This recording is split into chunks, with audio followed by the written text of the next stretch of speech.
And now for your Kiowa County Mavericks. Number 10, 172-pound senior Landon Davis. Number 22, 176-pound senior Dylan Jacks. Number 34, 188-pound senior Blaine Liggett. Number 40, 186-pound senior Brett McVeigh. Number 50, 276-pound senior Eric Torres. Number 55, 187-pound senior Sammy Cervantes. Number 57, 273-pound junior Franco Holguin. Number 58, 289-pound senior Aaron Heft. The Mavericks are coached by Clint Young, Peter Kern, and Steve Heft.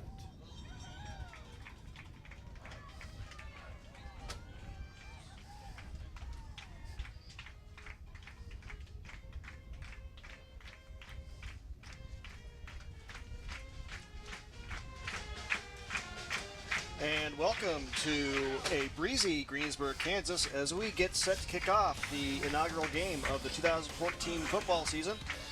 I'm Matt Christensen. I'll be doing play-by-play for tonight's game, and I'm joined by Travis Barnes. Good evening. Well, as I said, it is a breezy day. Absolutely. Although I'm not sure really that appellation is necessary here in Kansas. You kind of just assume that, don't you? You know, and here in Greensburg, it's just part of the territory. Not many things to slow the wind down out here. That is true. Both these teams, just an interesting note, 2 years ago in 2013, both had very successful campaigns. Mavericks made it to the second round of the 8-man playoffs. Hodgeman County actually made it all the way to the state game, where they had lost, unfortunately, to, I believe it was Osborne that year.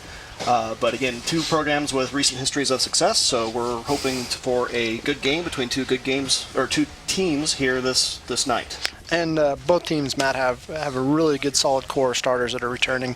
The Mavericks tonight have quite a few seniors, led by their big offensive line in Torres and Aaron Heft. It should be a real good game. Definitely so. One thing to note, just getting back on the topic of the weather, let's just see how the coin flip turned out. Looks like Kiowa County declined, and looks like Hodgeman County will start out receiving the kick here this game. But just looking at the pregame warm-ups, it looks like Hodgeman County is fairly reliant on the passing game, which is somewhat of an oddity for 8-man football, and could be a factor here tonight just because it is, in fact, so windy. See if they do air it out quite a bit, if Solomons, the sophomore quarterback for Hodgeman County, is able to adjust and keep that passing game going strong.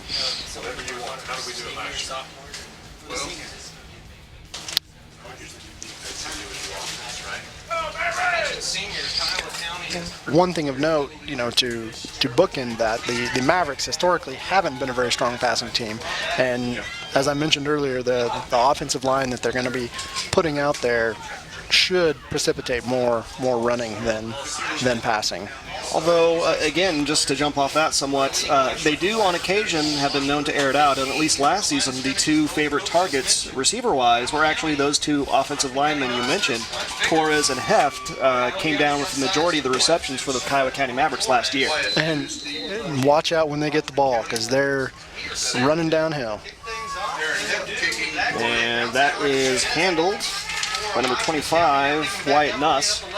And after a bit of a adventure trying to come down with that, he'll end up bringing the ball out near the 20, called the 19-yard line, where the Hodgeman County Longhorns will start 1st and 10.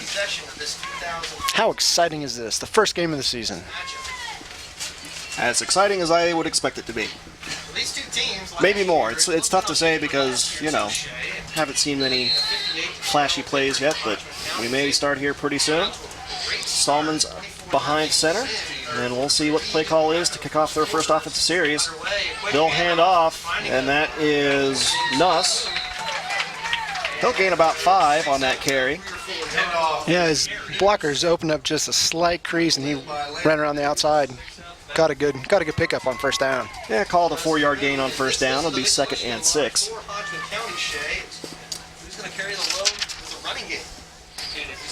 Brett McVeigh is going to need to do a better job closing down that end to prevent that from happening. He kind of got blown out there by the tackle. Nuss is split out to the right side this play. This time handoff goes to number 22, Carson Cahoon. And he was met early in the backfield, but used quite a bit of strength to power his way out near the 30, where they'll be very close to a first down. And that will indeed be a first down, so a 6-yard carry for Cahoon moves the change for the Hodgeman County Longhorns. Yeah, McVeigh, did a really good job squatting down and making contact right there at the line of scrimmage, but just didn't have the mustard to put him on the ground.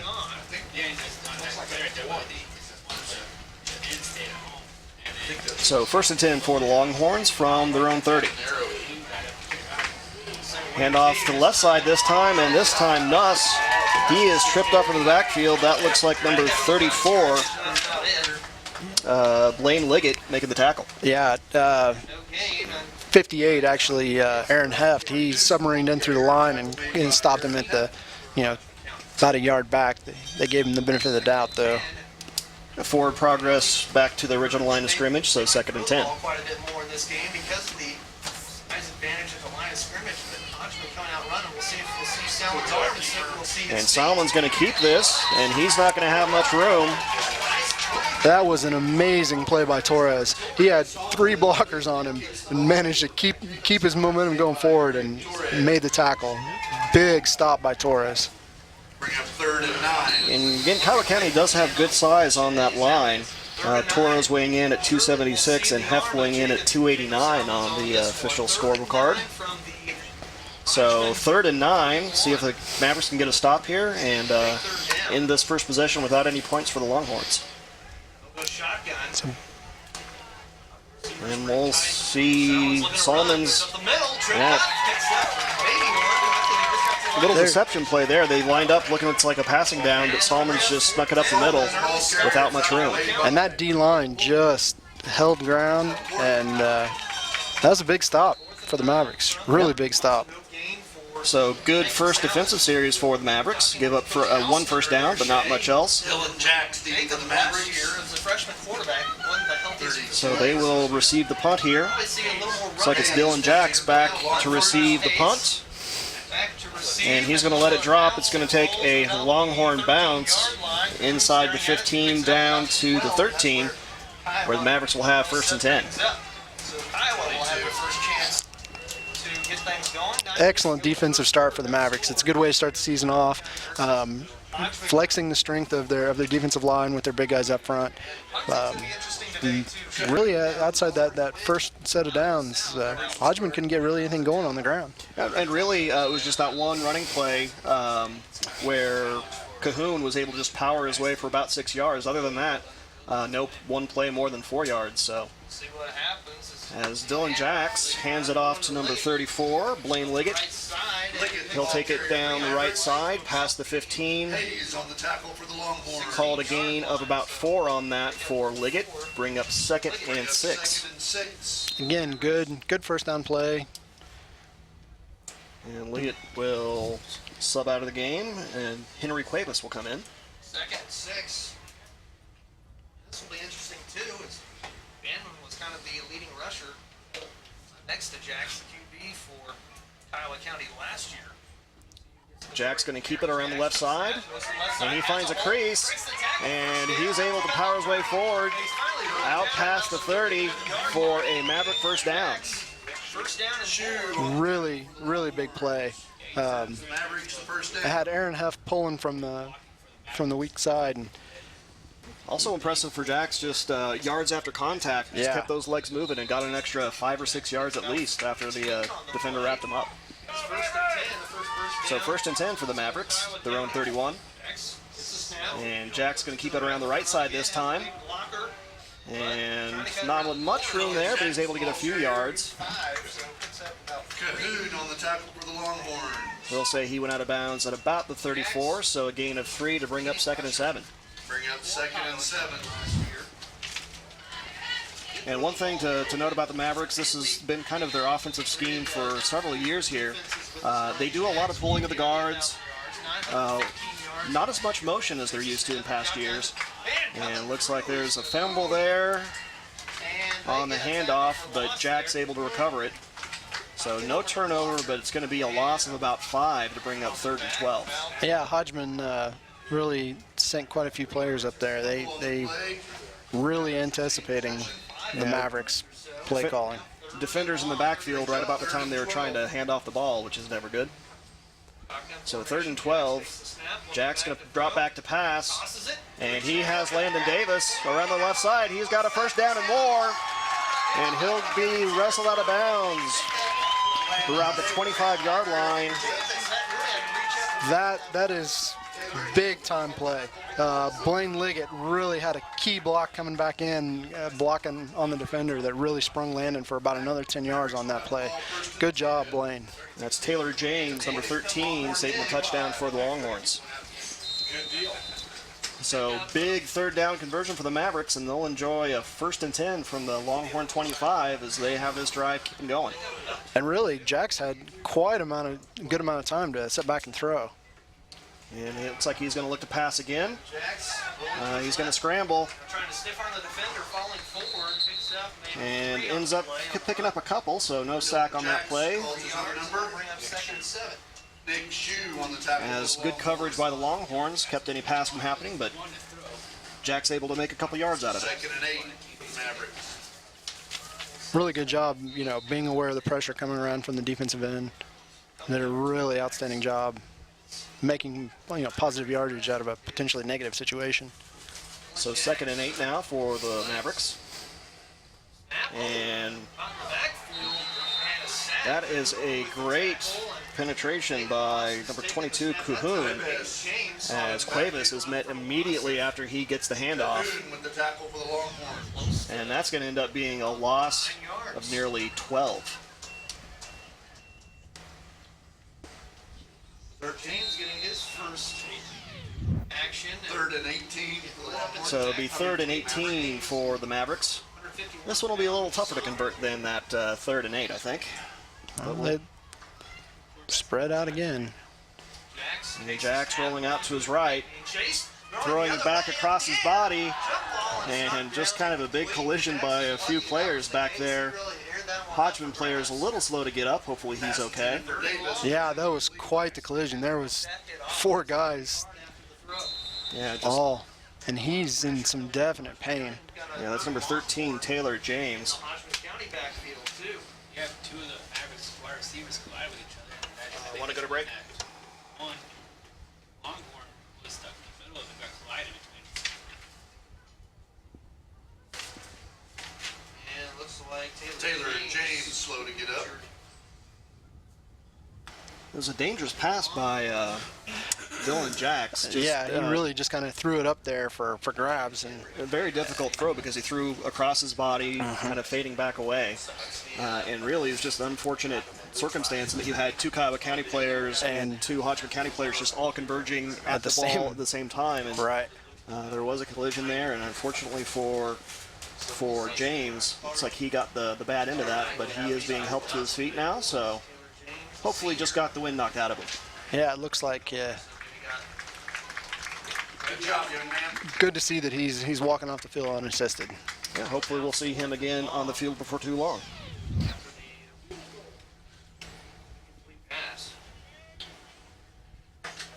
Yeah, he got just looking there at the replay, he got landed on pretty good. He's landed square on his back, and yeah, he definitely got the wind knocked out of him.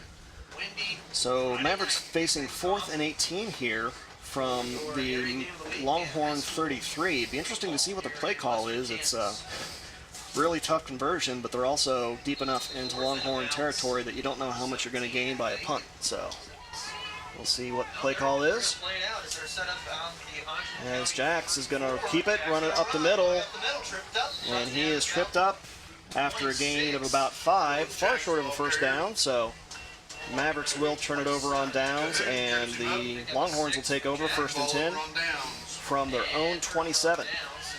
Good defensive stop by Hodgeman County. They really shut them down in the past couple deals. I think the Mavericks started to get a little bit too fancy and stalled the drive out, but other than that, these teams are pretty evenly matched. Well, they both had fairly similar first offensive series. Again, their first set of chains looked like they were moving the ball pretty well, but after a little success, kind of ran into a brick wall. So we'll see if Hodgeman will have a little more success on their second drive than either team had on their first.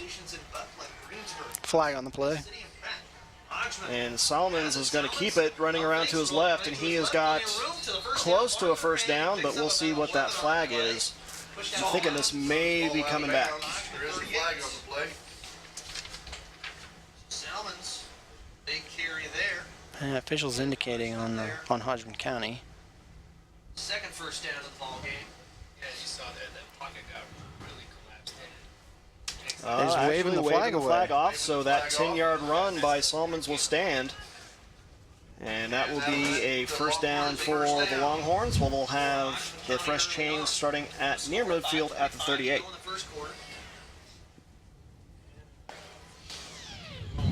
Torres really had good penetration and had him back in the backfield, but the blocker slowed him down just enough, and Solomons took off.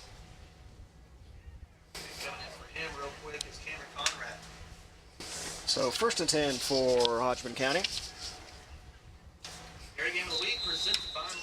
And that's a sign of a very dangerous quarterback, as Solomons, again, seems to have a fairly good arm, but also has the mobility that if he can't find any open receivers, he can make some positive yardage out of it. As that handoff goes to Cahoon, not a lot of room for him. He'll get out to the Maverick 39. Gain of about 3 to bring up 2nd and 7. That defensive line still holding pat. Mavericks look to be pretty strong this year against the run, which, again, given their athletes they have there on the line. And a nice run there by Nuss. He'll pick up another few yards. News the ball carrier, tackle made by Dylan. He'll get out to the Maverick 37, a gain of 2 to bring up 3rd and 5. Brings up 3rd and 5. Now, in general, you'd think a strong run defense would be a great thing for the Mavericks to have. There aren't a lot of 8-man teams that can air the ball out like the Hodgeman County Longhorns can. As Solomons, again, just nowhere to go. They've had Hodgeman County's had their most success when they drop back to throw and either scramble or throw downfield. So that was both Torres and Sammy Cervantes. Solomons had about enough time to fake a pitch, but not do much else with it. So 4th and 6 after that loss of 1, and Longhorns line up to punt again. Nobody back yet for Kiowa County to receive the punt. Mavericks don't have any receiver back. They're not buying that this is definitely going to be a punt. Hayes gets a snap, steps into it. And Wynn kind of got a hold of that one, and it goes out of bounds just shy of the 20. Good starting field position for the Mavericks. Actually, the official's going to mark it out at the 24, so pretty good field position for the Mavericks. Punt goes out of bounds at the Maverick 23. Maverick will have the ball 1st and 10. So 1st and 10 from the, 23. They lost a yard there. I always think that's a tough call for the officials when a punt goes out of bounds in the air. You watch for where it goes over. That handoff goes to and there is a fumble, but I believe that was caused by the ground. Yeah, down by contact. Pulled down before the ball came loose. So gain of 1 on that carry by the big guy brings up 2nd and 9. Shoe on the tackle for the Longhorns. Good run by Torres. 2nd and 9 this year with the big guy. So 2nd and 9 for the Mavericks as they try to replicate some of their success from early in their first drive. And Dylan Jacks fakes a handoff and trying to find some room, but just can't. He'll get back just to about the original line of scrimmage.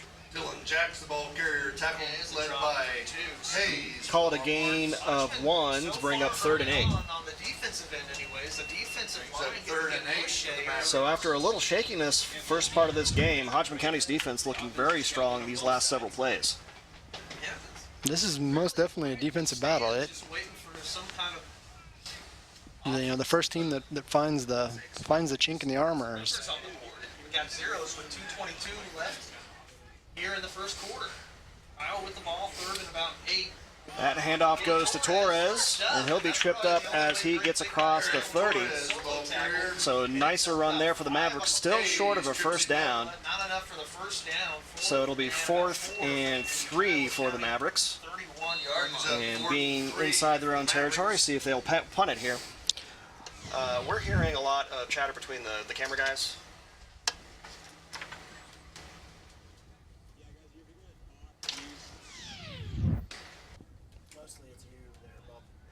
So 4th and 3, and Jax is going to punt it. Nice height, which is a good thing for to have here in this wind. Unfortunately for the Mavericks, the wind does carry it back all the way past the back of the end zone, so it'll be a touchback, and the Longhorns will start at their own 15.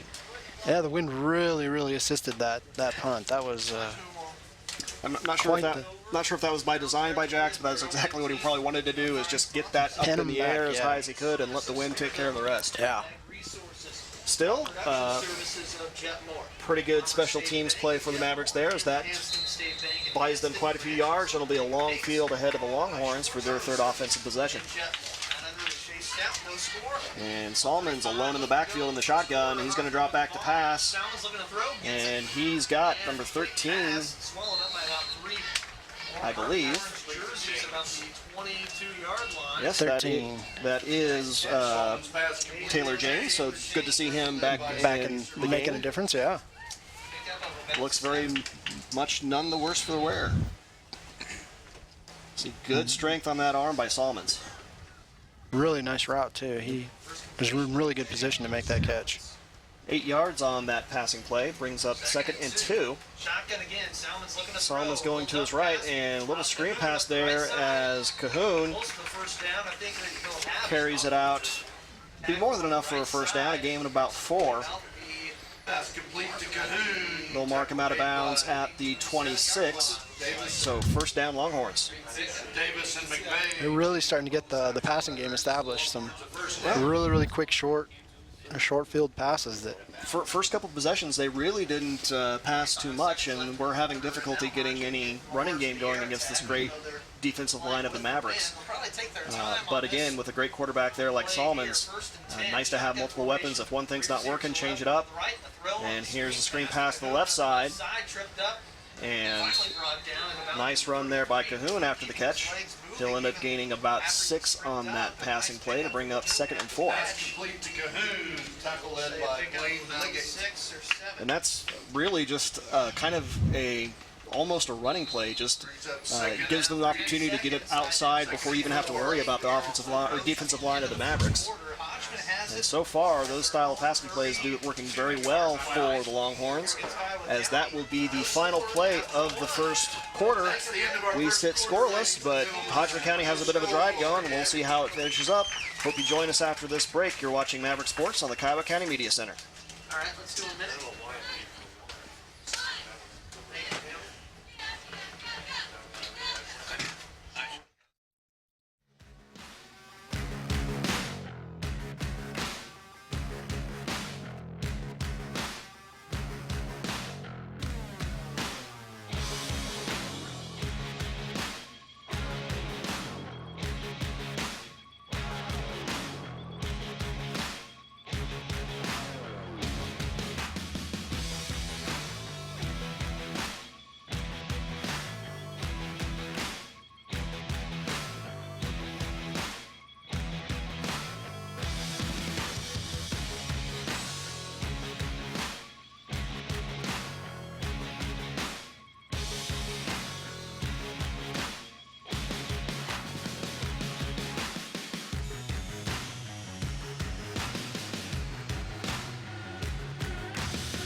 job, ladies. Expected it to be a close one, and that's how it's been. And welcome back as we start the second quarter here. The Hodgeman County Longhorns getting a little bit of a drive going here on the strength of the arm of Solomons, their sophomore quarterback. Both sides of the defensive line. And once again, he is alone in the backfield. Will roll out to the right to pass. Complete again to James. He's got the first down. Flag on the play. Pending that flag, that will be enough for a first down out near midfield. I'm going to guess probably pass interference 7 yards. would be my. There is a flag on the play. Oh, offensive pass. Offensive pass interference, so that passing play will come back. It's indicated against the Longhorns. Nice pass by Salmons, but be negated here. Wondering if that was a receiver downfield a bit, making contact a little too far downfield. I think so. It was thrown in the area of where Brett McVeigh was at. So instead of a first down near midfield, it'll actually back the Longhorns up. They'll face second in about 16 So second and very long. from their own 17. 17 here for Hodgeman County at their own 18-yard line. So Solomons, once again, like every play this drive so far, will be in the shotgun with no backs near him and 3 wideouts. With the wind going Throwing to the left, and he has number 9, Trevor Morgan, for a nice gain. He'll get out near the original line of scrimmage. Tackle made by Semi Cervantes. Gain of 8, bring up 3rd and 9. here. Well, no, Taylor James actually getting Yeah, Hodgeman County is really putting together a decent passing game right now. his first reception of the year. Again, just watching them pregame, that's where most of their plays were, practicing most of their plays were passing plays. And once again, out of the shotgun and no running backs. As Solomons can't handle that snap, and he's going to be sacked for a loss of about 4. So a couple miscues there for the Longhorns really cost them big. Otherwise, they were having a lot of success with that passing game. Good job, Mavericks, capitalizing on the little hiccup there. That again could have potentially. Hayes back to punt. Yeah, penalty and a mishandled snap, and just like that, it's 4th and 13. I think Jack's going to receive it. Yeah. Very nice punt into the wind, and that's actually perfect as that's going to go out of bounds inside the 10 About the at about the 7-yard line. Or 7, 10, We're backing up. or 3. at about the We'll 5 call yard about the 5. Yeah. Kyle Hayes. Sorry about that uncertainty, but The the official is taking a stroll along the sidelines there. looked like you got a little bit of moonwalk action in too. Like to take a minute. So Generation. outstanding punt there for Hodgeman County. Really backs up the Mavericks, where they'll have 1st and 10 at the 5. Bryson is a 6th grader in Powder County Elementary. Carter is also a 5th grader at Hatland Elementary. Good job, boys. With 10:45 left to go, now they'll spread things out. So Jack's out of the shotgun this time. And we're going to have movement by the Mavericks, and unless they were drawn off, I'm going to guess they're going to have just a couple yards more to go. Long field. Ball start indicated against the Mavericks. So that will be half the distance to the goal. So it'll be 1st and call it 12 from the 2.5. Spread things out again. And the Mavericks need to be careful as they are very much in safety territory here. Receivers on the left. Make the reverse And Jack's handoff. going to Jack's keep it. running. He cuts just avoided in the safety diving and forward able to avoid the safety and get back to about the line of scrimmage, but not much more. With the tackle for the Longhorns. So it will be 2nd and 12 from the 3. Jack gets But nice work by Jax there as he almost was dead to rights inside the end zone. Good heads-up play of recognizing where he was. Yep. Only important thing at that point was get out of the end zone. Iowa has the size, but is it As Dylan Jax around the right side, not much room again. He'll gain maybe a yard, there? Kyle Hayes with a nice open and field that'll bring tackle. up 3rd and 11 from the 4. You know, and one thing I'm noticing, Matt, the Mavericks this year don't quite have the speed that they had last year. They're having a hard time hitting the corners. Yep. So they do have decent size on that offensive line, but again, that doesn't help you try to A tough assignment for the get around the outside and get those big yardage plays. Jax fakes the run, back to pass, and he ends up passing it, and he has got Torres. If there was a flag on the play, I think there's a holding call that's going to call this back. Yeah. Otherwise, that would be a 20-yard passing play, Jax to Torres, but Taylor James with the tackle. there is a blocking penalty back near the line of scrimmage for the Mavericks. Personal foul tripping indicated against Tripping. Mavericks. And depending on where that penalty was, if that actually occurs back in the end zone, is that not a safety? No? But he was out of the end zone. Okay. See what the So, He'll be pinned back at about the 1, maybe? 2-yard line. the 2. So, penalty ends up only costing the Mavericks 2 yards technically, although the big loss is, again, The first down. that 20-yard passing play. So that'll be 3rd and 13 from the 2. see Jax's arm again here. Let's see if Dylan Jax tries to connect to Torres or Heft here. He is back to pass and scrambling to his left again Jax has to get rid of it. and trying to find Landon Davis, but just out of the reach. And so that is going to be 4th down for the Mavericks. Passing for Davis. So once again, the Hodgeman County defense being very impressive and shutting down pretty much anything getting going on the Mavericks, for the yeah. Mavericks.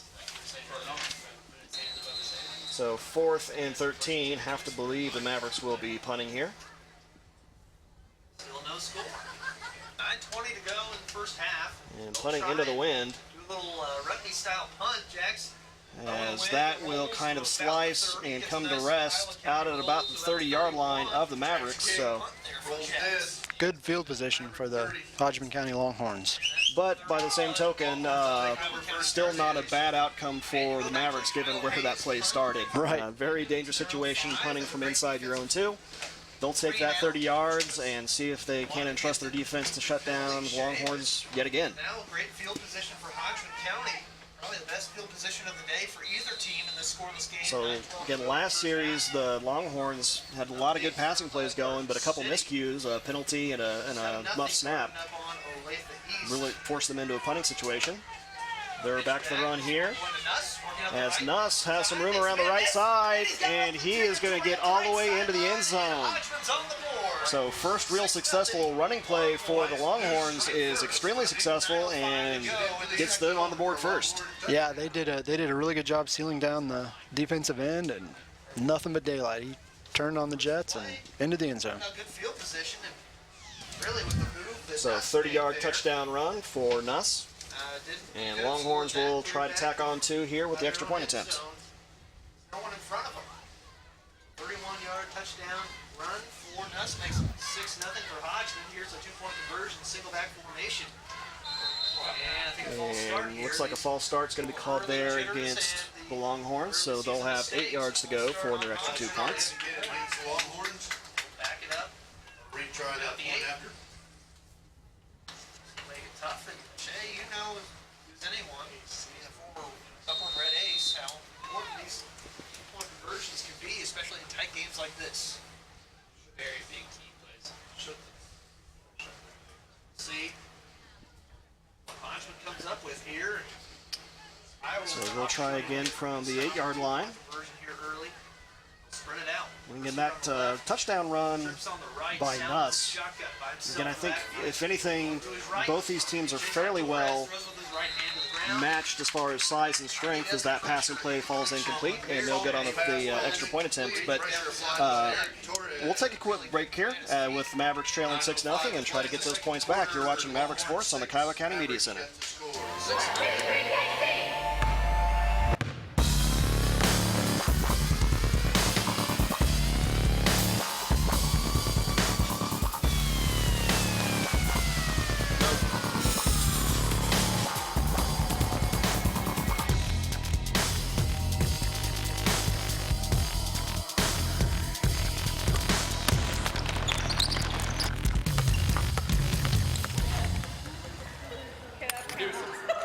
Jonah's tripod. God, Jonah. Tripod hosted shot right there.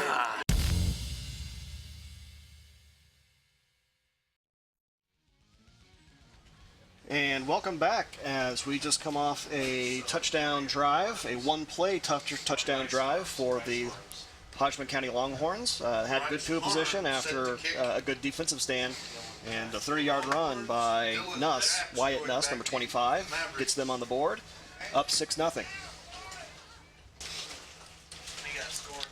The Hodgeman County, the offensive series prior to the touchdown, they started to establish the passing game. So you almost wonder if the Mavericks were expecting passing, got a little lax, took some men out of the box, and were able to find that gap and go. As that line drive kick will head well out the back of the end zone, so touchback for the Mavericks. They'll start from their own 15. Yeah, having a diverse offense, definitely that's one of the advantages, is that, defense just can't stack the box and look run. Gotta respect every man on that field, really, and that really kind of indecision will lead to some big plays, like that big run from Nuss. So we'll see how the Mavericks respond. Really, their offense has been struggling here this game. They had a little success on their first series, but since then, really had trouble getting anything going against the Longhorn D, as Jax is going to keep it, and he's not even going to get back to the original line of scrimmage. He'll end up losing a yard. They'll call him down by forward progress at the 14 to bring up 2nd and 11. Just nowhere for him to go. They're not. The offensive line's not opening up any holes. And really kind of the opposite problem, or the Mavericks, it seems like now the Longhorns just really stacking the box with 6 or more players. And there's a pass, and that is caught by Henry Cuevas. And that's going to very much help open up the Maverick offense, you've got to think. There was a flag on the play. Be interesting to see if it's a face mask on Cuevas or not. There was looked like it came in at the very end of the play, so we'll see what happens.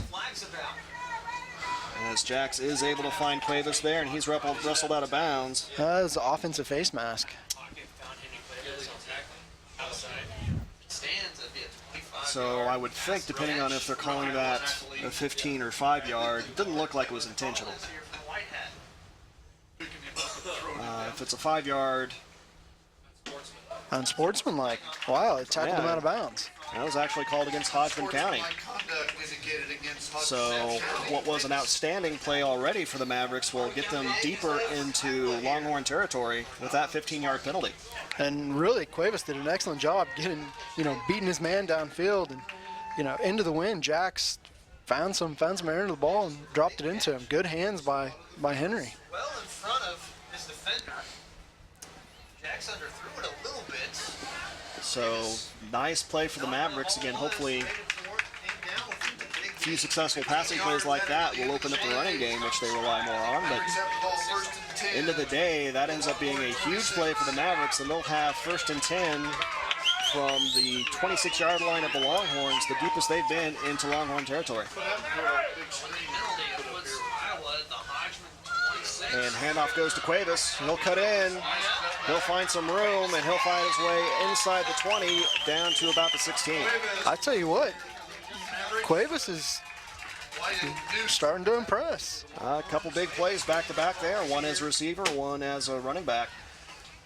He'll gain about 9 on that carry to bring up 2nd and 1. Big run from Cuevas. Yeah. He's showing Coach, hey, I want to play more. He's earning it here. I'll tell you what, it's good to see Henry starting to shine. We're very familiar with Frank, and it's good to see Henry starting to shine. Frank's best season is probably track season. We'll see if Henry can make football season his season. Again, being twin brothers for the Kiowa County schools. As Landon Davis gets his first carry, he'll bring it inside the 15. Just a few yards on that carry, but enough for a 1st down. And Mavericks responding very well to that first scoring drive by the Longhorns. See the handoff here to Davis. Again, just running for that corner, good enough for a few yards. So 1st and 10 from the Longhorn 13 for the Mavericks. Handoff's going to go to Cuevas, and he cuts inside. Misses the first defender, but he'll end up losing about a yard. Yeah, that play took a little bit too long to develop. He was waiting for the block there in the backfield and gave the Hodgeman defenders time to shuck their blockers. And nice pursuit. So 2nd and 11 for the Mavericks. In the red zone at about the 14-yard line. Jackson shotgun. Bunched up receivers. And off this time up the middle. he hands it to Liggett, who is tripped off after a gain of about 2. Flag on the play. We'll see what that is. It'll be a blocking play. Carson Cahoon with the tackle. Yeah, chop block. Chop block on Kiowa. So a couple inopportune blocking penalties have really hurt the 2 drives where the Mavericks have gotten anything going. Again, that first drive of the game in the first quarter kind of stalled out after a blocking penalty. And we'll see if they're able to make a better result after that blocking penalty. But they'll be facing 2nd and about 20. Actually over 20. 20 yards at least. 2nd and long, but at least it is only 2nd down for Kiowa County. So the one silver lining of that play is they didn't lose the down, so it's still 2nd down, but still a long hill to climb for the Mavericks here. Jack's back to pass and gets it to Heft, who breaks the first tackle, but is not able to get much going after that. And really, that's unfortunately for the Mavericks. Heft was traveling the wrong direction when he caught that pass. And Mavericks will call a timeout as they face this 3rd and long. We'll take a break and see how the Mavericks respond here. 3rd and long. You're watching Maverick Sports on the Kiowa County Media Center.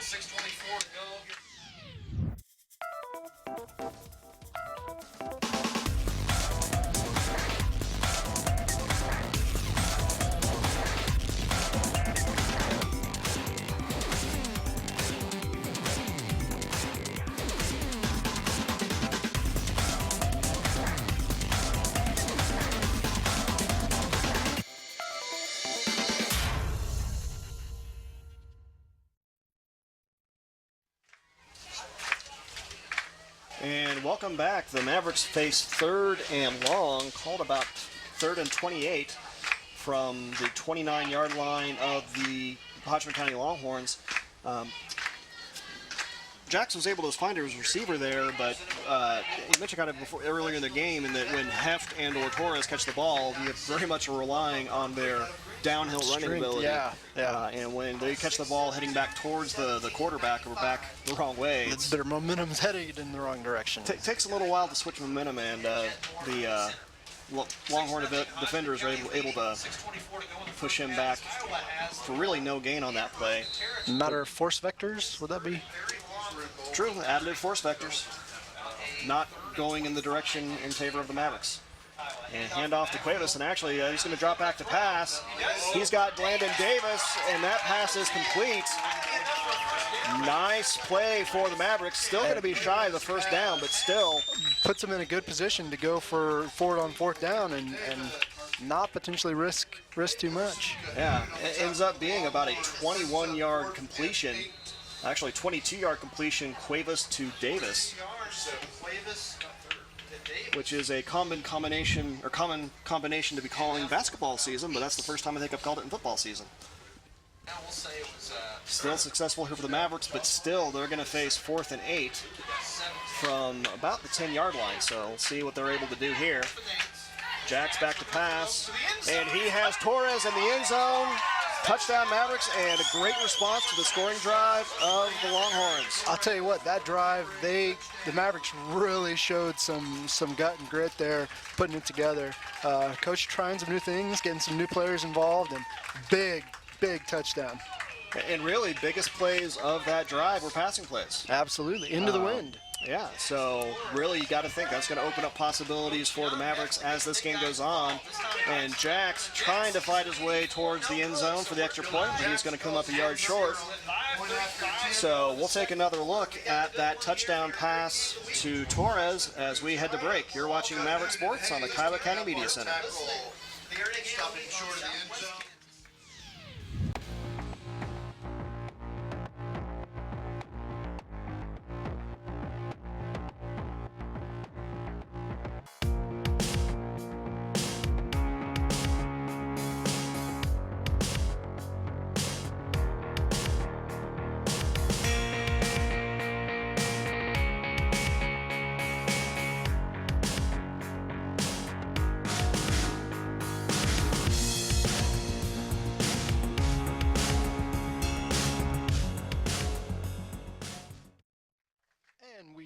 we'd like to bring your attention that we'll take it. Please recycle your electronics at the Media Center.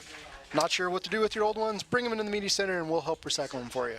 We'll do our best to salvage any parts or pieces, then properly recycle them, making sure they won't end up in the landfill with the trash. Excellent service. There's a lot of electronics trash out in landfills across America. It's just going to continue to be a larger and larger problem as we become more and more reliant on our smartphones, tablets, and other gadgets. But getting back to football, back-to-back scoring drives by these two teams after a quiet first quarter where you sit tied 6-6. And little squib kick there by the Mavericks. That's fielded by James. He's going around the left side, and he'll get a good return and actually get out near midfield. They'll call him out of bounds at the Longhorn 36. Really good field position for the Longhorns starting this drive. Let's see if the Mavericks that touchdown has, got them back in the game. Last two possessions for the for the Longhorns. First one, a lot of successful passing plays, but ended poorly for them with a penalty and a fumbled snap. But last possession was just a one-play possession. The 30-yard touchdown run by Nuss as that pass from Salmons is not able to connect with Morgan. Incomplete, brings up 2nd and 10.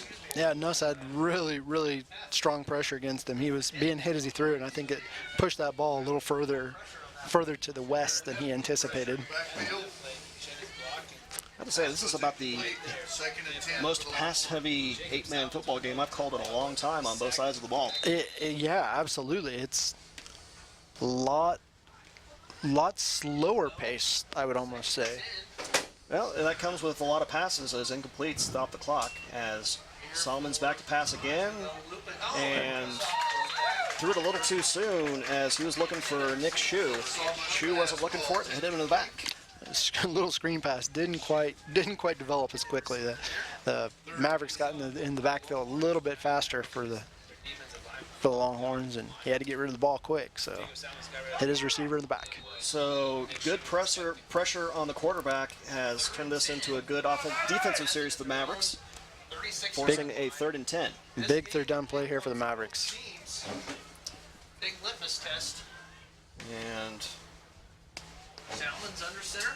Salmon's going to pitch back to Nuss. He's got some room. He breaks a tackle, and he is going to have himself another long touchdown run. Man, that kid can run. He's got some wheels. Good touchdown run. So Mavericks, aside from 2 big touchdown runs from Nuss, are having a very good game, but a touchdown run of 30 on the last possession, followed up by a 43-yard touchdown run here. Big play by the Longhorns. Really big play. It's a 6, 5:13 to go in the first half. So after an early game dominated by the defenses, offenses starting to awaken here as we approach the latter half of the first half. Pick up the 2-point conversion. And Solomon's going to keep it, and he will be pushed back. No good on the point after attempt. Good defensive stop there on the extra point for the Mavericks. We'll take a look at the touchdown run for Nuss there. Good run. You're watching Maverick Sports on the Kiowa County Media Center.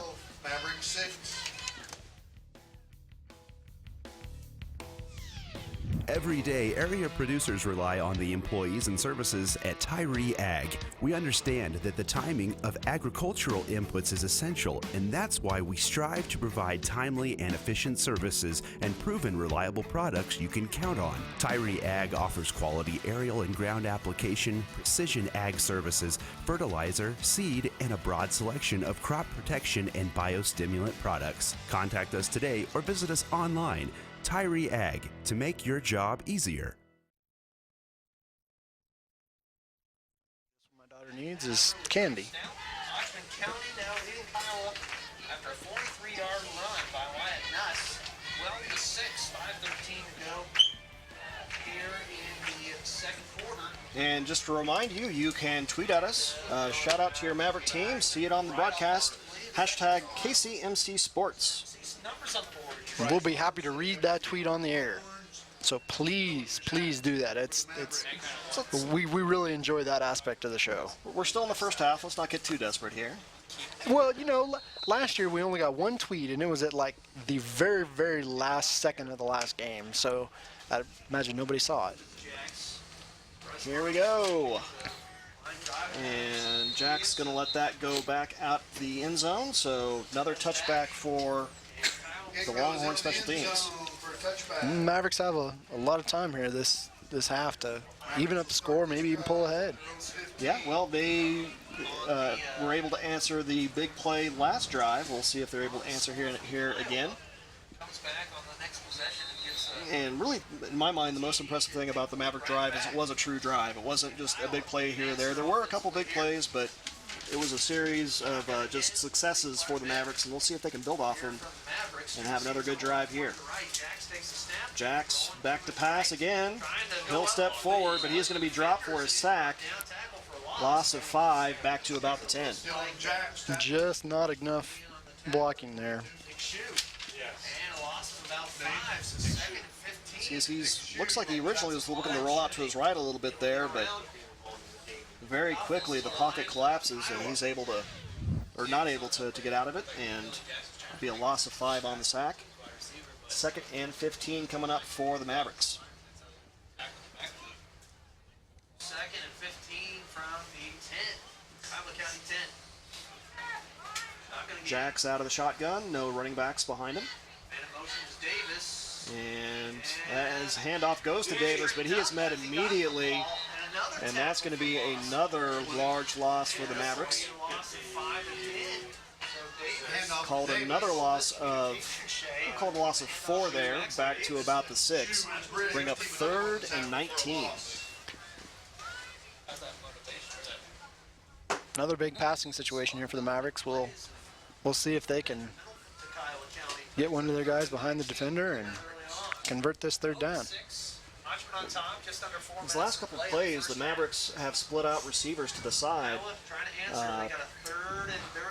which has left the middle part of the field a little thin on blockers for them, as that pass falls incomplete.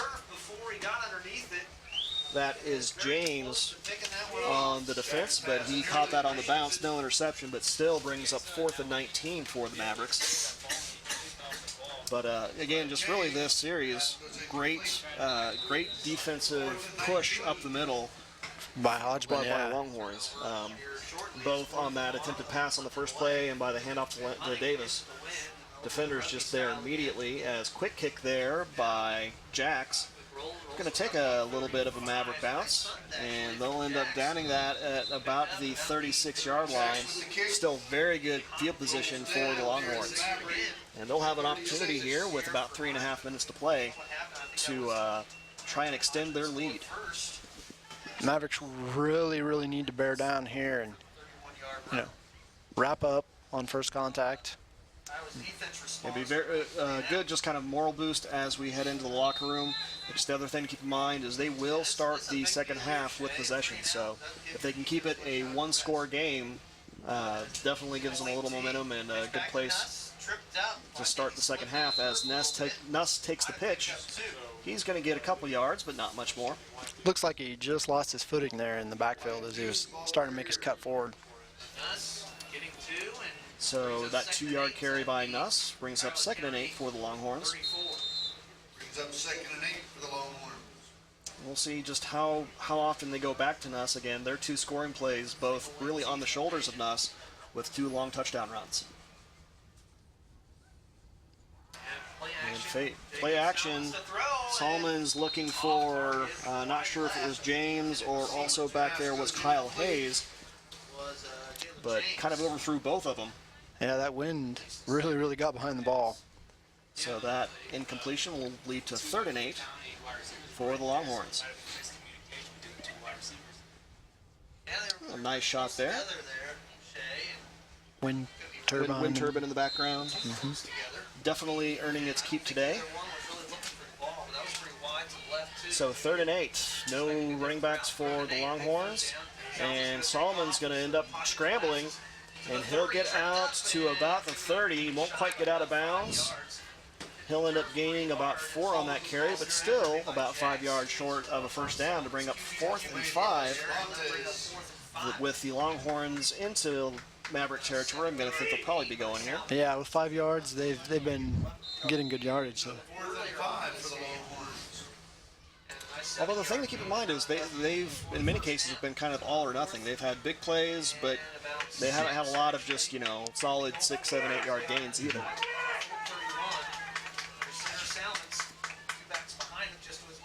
It looks like they may be trying to draw the Mavericks offside here, and they're going to end up calling timeout. So we'll see if that was just really been the Longhorns trying to get the Mavericks to jump, or if they just want to talk about strategy. We're going to go to break. So we'll stay here through the timeout. And really, as we said earlier this drive, a stop here for the Mavericks is going to be proven huge, I think. Again, keeps them within 1 score. And again, really, there's still 2 minutes left. They could very well tie up this game before half if they get the ball back. They've got to stop Hodgeman here, though, if they elect to go for it. This is.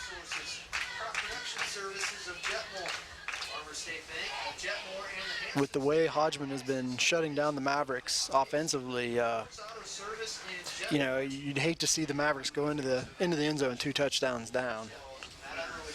And hey, we actually got a tweet. Excellent. Wish I could be in KC watching. Go Bubba. KCMC Sports. That's from Ryan22Page. Thank you, Ryan. Thank you. That didn't take long. No. Maybe I need to be more adamant every game.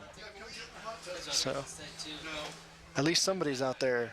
The sweet, sweet pity. Where would we be without it? Yeah, and obviously they have the volume turned up too, so Yes. that's good. They're not just looking at the pictures. Truthfully, that surprises me more than anything. They're actually listening to us. So 4th and 5 here for the Longhorns. And looks like it's going to be a passing play. Solomon's rolling to his right. And Davis able to tip that beyond the reach. That was intended to number 32, Kyle Hayes. But that was a big defensive play. Yeah. That tip, that could have been very bad because there was nobody in between the Longhorn and the end zone. So good defensive play there by Davis, and be a turnover on downs, and Mavericks will have 2:06. So again, just got enough of a piece of it to tap it out of the reach of Hayes. So 1st and 10 for the Mavericks, and they will have an opportunity to tie it up here. And Jax faces the handoff to Davis. He'll take it to the right side. Gets a nice little gain around the right side to the 35-yard line of the Mavericks. They picked up some really good blocks. Hodgeman County was really sending some defenders there on a blitz, and the Mavericks did a nice job picking up that blitz and letting Davis get the corner. So 4-yard gain for the Mavericks there. 2nd and 6, and again, the clock stopped there. 2:01 left to play here in the 2nd quarter. That's how Jazz got to the outside. Handoff goes to Davis, and he's able to get past the first wave of defenders, past the line of scrimmage, but still only a gain of about 2 on that run. Cahoon and Zeus on the tackle for the Longhorns. Brings up 3rd and 5. So it'll be 3rd and 5 for the Mavericks. 3rd and about 4, and I think just get a timeout. Let's see. Might be. So big 3rd down here for the Mavericks as the clock continues to run. Iowa not taking the timeout, the other team taking the timeout. 3rd and 5. Here's the snap. And Jax hands it off. Cuevas will like to pass again. He's going to, looks like he's going to try to keep it. And he'll get past midfield. He'll be very close to a first down. Not sure if he's going to have enough, but it'll be close. Very close. And they're calling first down, so I'm kind of surprised they didn't measure there. yeah. First down. No, he looked like it was right at the 39-yard line, and he made it to about the 39 and almost the 38. So yeah, good spot for the Mavericks. Gets a first down. Timeout called by the Mavericks. Break. Timeout Mavericks. Let's get a score. So good effort by Cuevas there as the halfback pass kind of broke down, but is able to find a running lane good enough for a say exactly 5 yards. Just enough for a first down. About a minute left for them to take a few shots downfield, see if they can get in the end zone, go into the game at least tied. That would be very, very big. Yeah, and again, thing to keep in mind is Mavericks should start the second half of possession as well, so something to keep in mind. In what has been a fairly tight defensive battle, especially for an 8-man game. Sometimes you can see those scores really run up there in 8-man, but so far we've had just 3 touchdowns in this game through pretty much half the game. Coming on 2 big running plays by Nuss for the Longhorns and a pass-heavy drive for the Mavericks, culminating in a pass from Dylan Jacks to Eric Torres.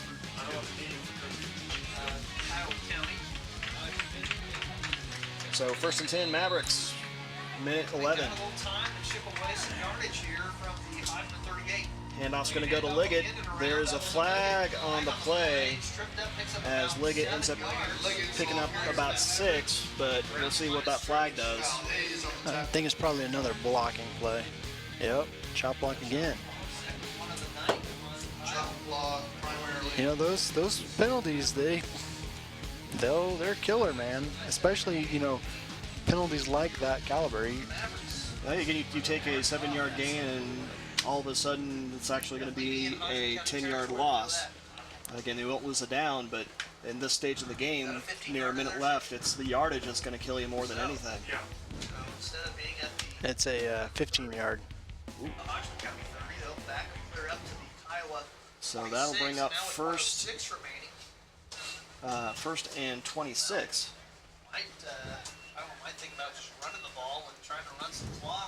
So see if that impacts the Maverick strategy at all, as Hodgeman County actually has all their timeouts left. Yeah. So no, they took one on that last drive. Right. They're trying to call us off.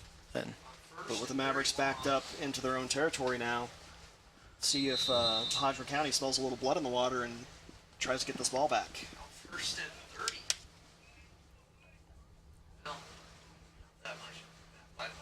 Although clock is running here, and Mavericks, if they wanted to, could just head to the locker room, but it looks like they'll take a few shots downfield.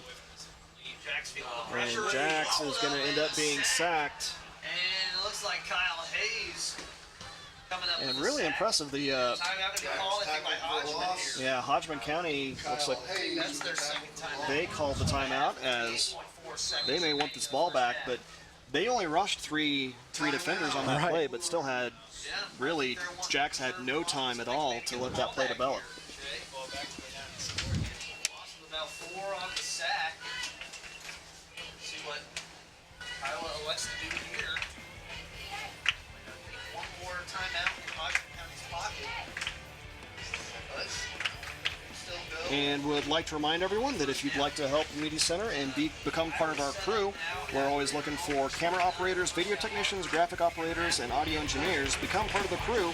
If you're interested, contact Grant Newhold at 620-723-1117 or give them an email at grant.newhold@kwksmedia.org.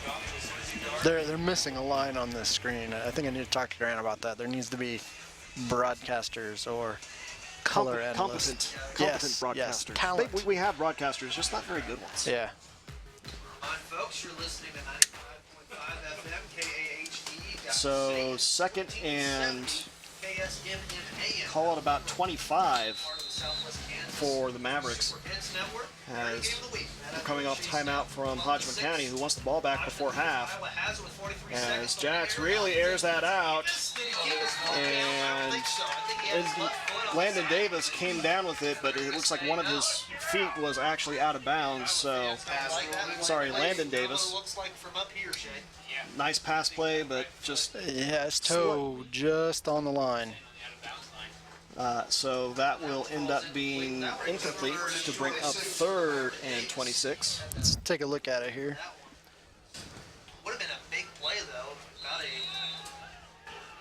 Just Looks like his foot was just on the white, so So 37 seconds to play here. Third down for the Mavericks. And again, that did stop the clock on the incompletion. So Mavericks, unless they come up with a huge play here, will be forced to punt. And Jack's going to scramble. And he'll get back. Not even to the original line of scrimmage, so that'll count as a sack. End up losing a couple yards to bring up 4th and 26. Or sorry, 28. It was already 3rd and 26. Long field to go. So, with that being 4th down, the Longhorns will burn their final timeout. And really, with their ability to pass the ball, you got to think that 29 seconds could be more than enough time for them to put together a scoring drive. Yep, absolutely. Absolutely. Mavericks really need to get a good punt off here into the wind, which we'll see if Jacks can use that rugby style. Again, we'd like to remind you to connect with us, like the Media Center on Facebook for updated reminders about our live stream events, and words of wisdom from Director Grant. He's full of good words of wisdom. Don't hold an umbrella in a lightning storm. I'm a fan of sheet metal in a lightning storm myself. Sheet metal, yeah.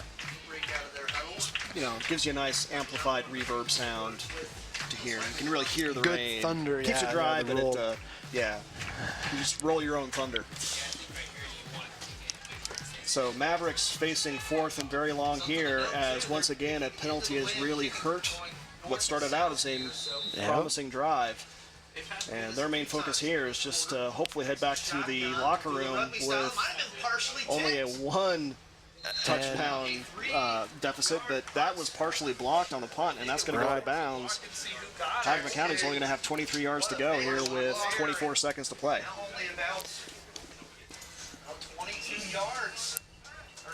That could have been a lot worse than it was. It could have been a lot worse than it was. Still not an ideal situation for the Mavericks, as a very short field for the Hodgeman County Longhorns. They can make it a 2-possession game if they can take advantage of this favorable field possession. Looks like Salmons is back to pass. He's looking to his right. And just in the off dirt. the fingertips.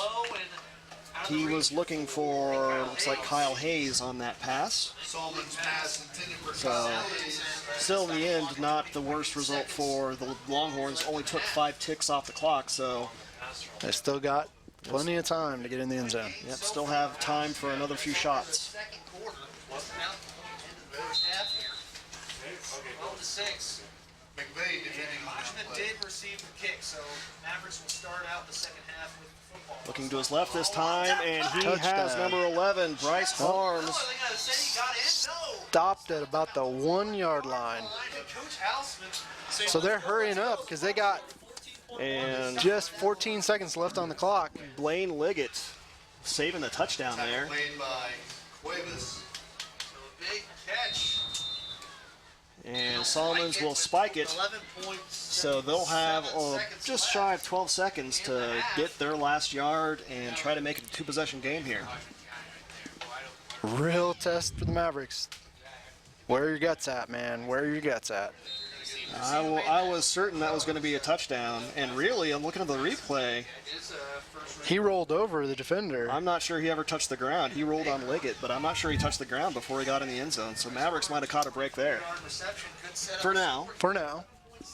the Longhorns can make this move by punching it in here from the 1 with 11 seconds to play. I think they still have one timeout left in their pocket. The lob went to the corner. Might have been a little contact. Yeah, there was some offensive and defensive contact there on that. But really, I think the placement of that pass Uncatchable, is yeah. uncatchable by anybody. So only took 3 seconds off the clock. So still time for another pass, or probably time for 2 more passes or 1 run. We'll see what Hodgeman decides to do. It's kind of a catch-22. Would you rather have 2 shots at passing it in, or 1 for punching it in with the run play? Run play around the end. Hodgman's got the speed. No, he's going to try passing it, and he throws it behind number 9, Trevor Morgan, as the receiver, but Again, just threw it behind him. Time for one more play. Pass intended for Morgan, he was incomplete. So Yeah, and this could is- be huge for the Mavericks, just, stiffening the spine of their defense, backed up against the end zone. Yeah, 4th down. Man, In second quarter, it's 12-6, Hodgeman on top. They'll try to go by 2 possessions. With this score, I would not be surprised for a quarterback scramble or just leaning forward. Yep. He's leading forward, reaching. Is he in? No, and looks his like knee was he is down. not in. Oh, no signal. So, And a turnover on His him. knee That was is- down. That was an amazing stop by the Mavericks. yeah, and really, I think they might have caught a break. I think it was very difficult for the officials to see from their angle, but from our angle on the end zone, I'm not sure. I'd like to see a replay. Let's take a look at this on replay. A big play. It's hard to see with the camera here, but I think the officials made the right call. I think do his too. knee was down. I think it was too. Yeah. So, again, great resolve showed That- there by the Maverick defense, and they're going to be able to open the second half down just by a single score, and they will have possession. So, could be potentially huge defensive stand there. That was big. That was epic. So, great first half between two fairly evenly matched teams. Hoping for more of the same in the second. We'll take a break for halftime. You're watching Maverick Sports on the Kiowa County Media Center.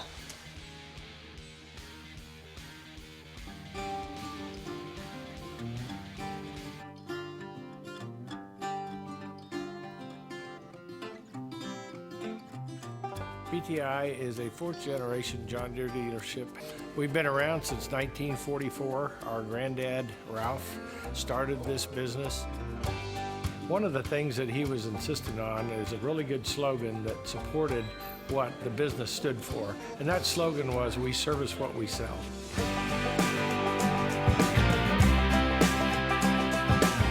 Anything that we are going to sell to our customers, we have to make sure that we have the right service in place to take care of the products. We have a lot of in-field service trucks, so that if something goes down, a farmer has a breakdown in the field, or a cutter, some kind of operator, we can get there quickly and get them back up and running. If it's a bigger repair, we can get them into our shops with large overhead cranes and take care of things very quickly as well.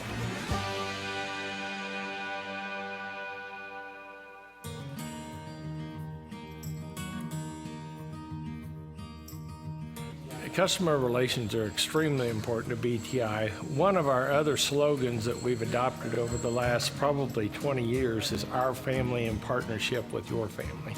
In other words, we see our customers as our partners, and we want to be side by side working with them, helping them to find solutions to their problems, because that's what we're all about. It's a partnership.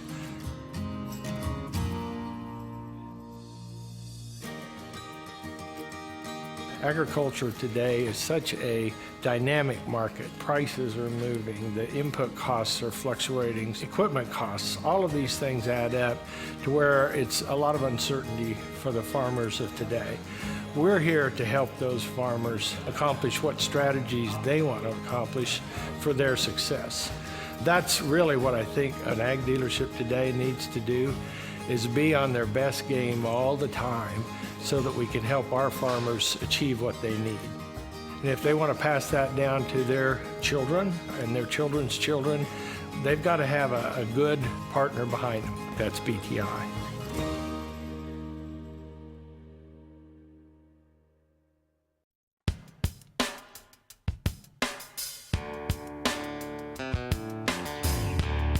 Today we're doing something with the High Plains Journal that I don't think has ever been done before. We're installing state-of-the-art camera and live streaming equipment inside a New Holland combine. The All Aboard Wheat Harvest blog follows a group of harvesters from the south to the north through the plains. This combine cam will take it to a whole new level. We'll be able to see the Z crew and see what they're being able to cut every single day. So we're excited to partner with the High Plains Journal to continue to empower organizations through quality multimedia technology. I'm Jim Zarian from Manly, Nebraska, and our family does the All Aboard Wheat Harvest. This year, you're not only going to be able to follow us in the High Plains Journal and online, but we're going to have live streaming from the combine itself, so you can follow us in the field this summer.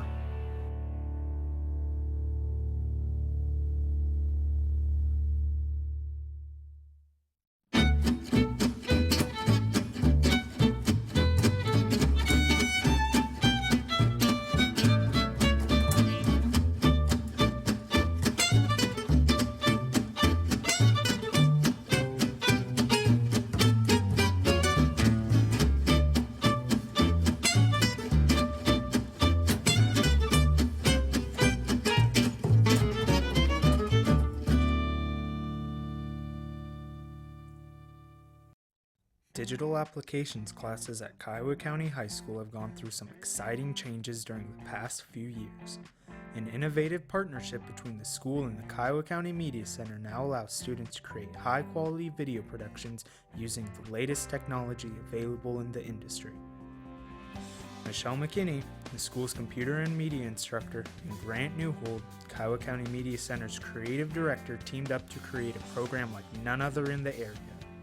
Our program for digital applications classes now is unlike anything that you'll find in our region or possibly even the state. The main reason for that is we partner with the Kiowa County Media Center, and that partnership gives us access to studio equipment, state-of-the-art camera equipment, and the personnel that work at the Media Center and all of the knowledge that comes with those people. So it's an invaluable resource for us. We begin by learning the basic fundamentals of video production: aspect ratio, proper resolution, as well as effective video framing and composition techniques are a few important elements discussed. We also learn how to capture the best lighting and audio possible. Use of important planning tools of the industry such as storyboards, scripting, and shot lists are also addressed during this part of the class. Finally, camera and tripod setup, use, and care round out the introductory section of our classes. The pre-production phase of a project requires us to address several necessary elements of all successful productions. Considering the project's purpose and audience are always the beginning point. Good use of audio is crucial to a successful video production. Whether we choose a scripted production or go with a voiceover, we must make sure the audio is the best it can be. When all elements have been properly planned, video and audio recording can begin. After the pre-production phase, it's time to put it all together using video editing software. We use Adobe Premiere Pro. It's the industry standard in video editing software. Learning effective use of this software's many features helps to improve the flow and storytelling power of each production. So, with the students learning Adobe Premiere, whether they choose video production as a career path or not, is still very viable because digital media is exploding. And the more knowledge they have in that area, especially specific programs like Adobe that is industry standard, makes them more employable in the future in whatever area they choose as a profession. Studio and live event production are two other areas we get the opportunity to participate in. The Media Center houses a production studio used to pre-record advertisements and various types of programs. The center also provides live event coverage of all high school varsity home sporting events hosted at Kiowa County High School.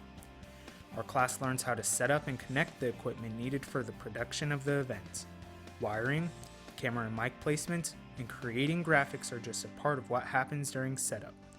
Once the broadcast begins, we can help by operating cameras, running the video switcher, replay machine, graphics machine, audio console, and even be the director. As the class has taken shape and grown, so have the opportunities. Recently, Kiowa County High School and the Kiowa County Media Center have joined forces with Hutchinson Community College. The result is college credit for any of the 3 courses we can take while still in high school.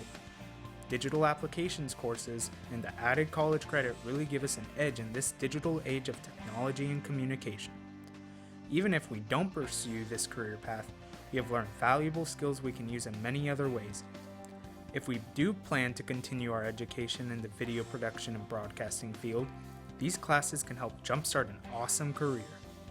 Well, I think this will also help me a lot in my future because I plan on going into video production after high school.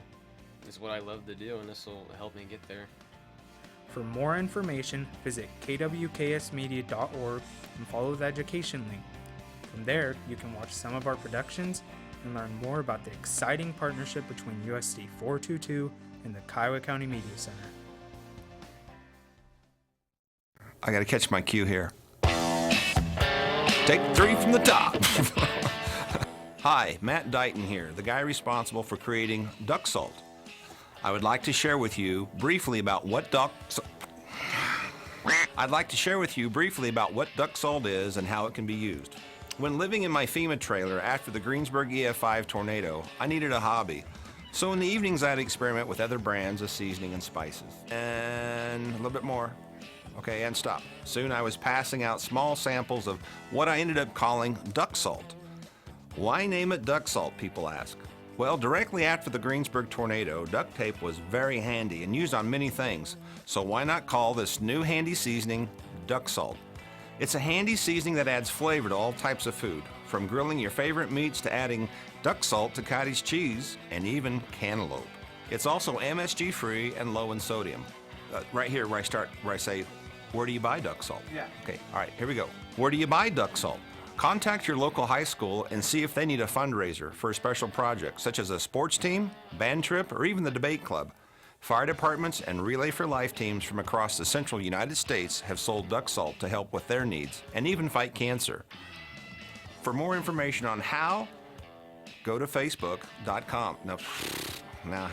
Whatever your needs are to raise money, duck salt can help. You can also find information out on our Facebook page on who you can order duck salt from at this time. The community of Greensburg was given so much from complete strangers after our horrific event that my goal with duck salt and our future products is to help others.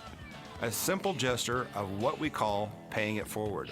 Please contact me for any questions you may have, and I honestly thank you for your support to pay it forward. That's Matt at ducksalt.com. Do we roll it again?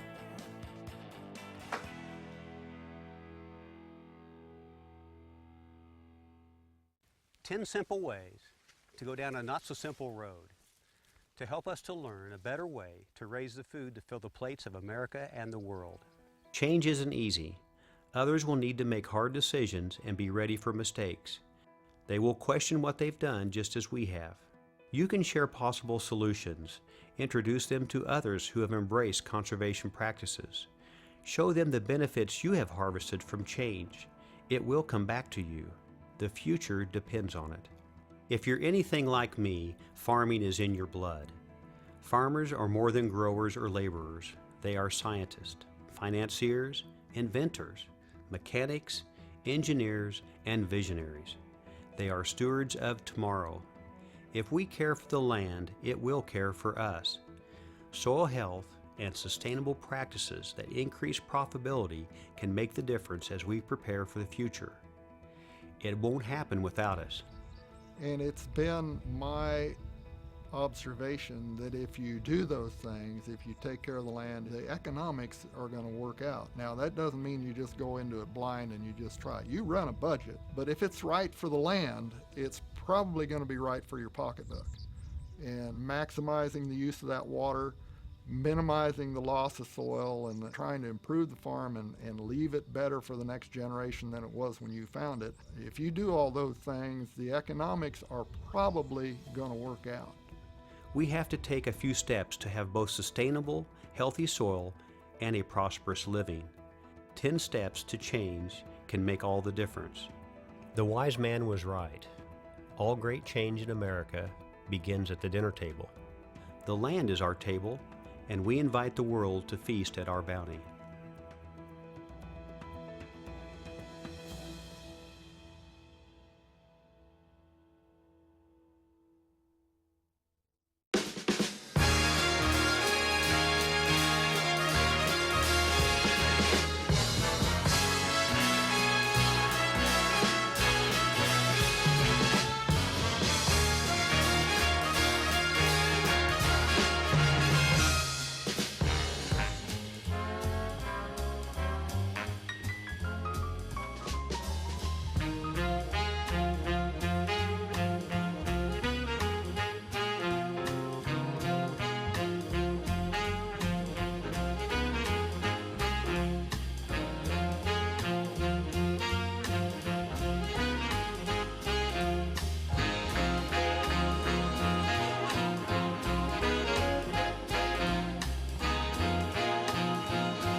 gentlemen, welcome to the new Twilight Theater and Community Auditorium. The board's commitment and your patience as a community, we now have a theater and community auditorium that we can all be very proud of and that will soon become a regional destination.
Ladies and gentlemen, welcome to the new Twilight Theater and Community Auditorium.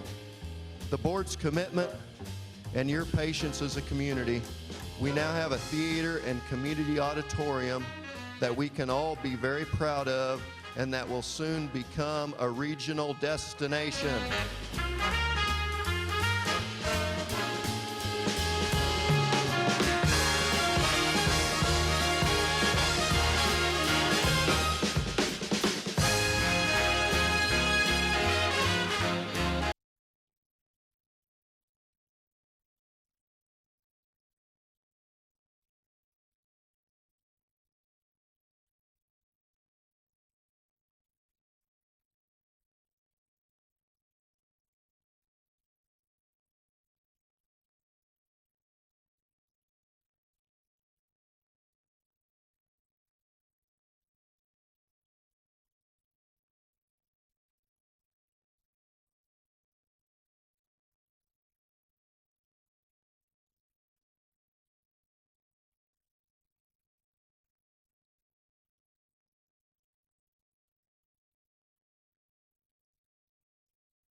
To start the second half of play here in this game between the Hodgeman County Longhorns and the Kiowa County Mavericks.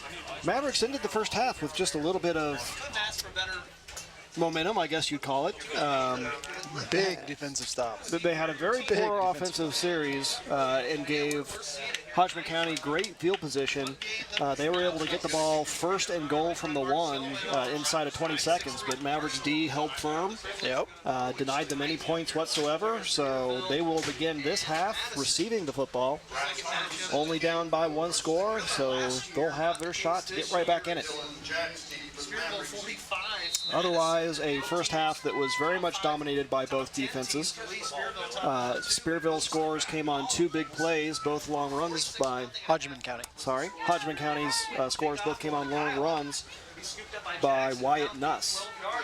And Jax ends up taking that kick, and he'll get out past the 15, out near the 20.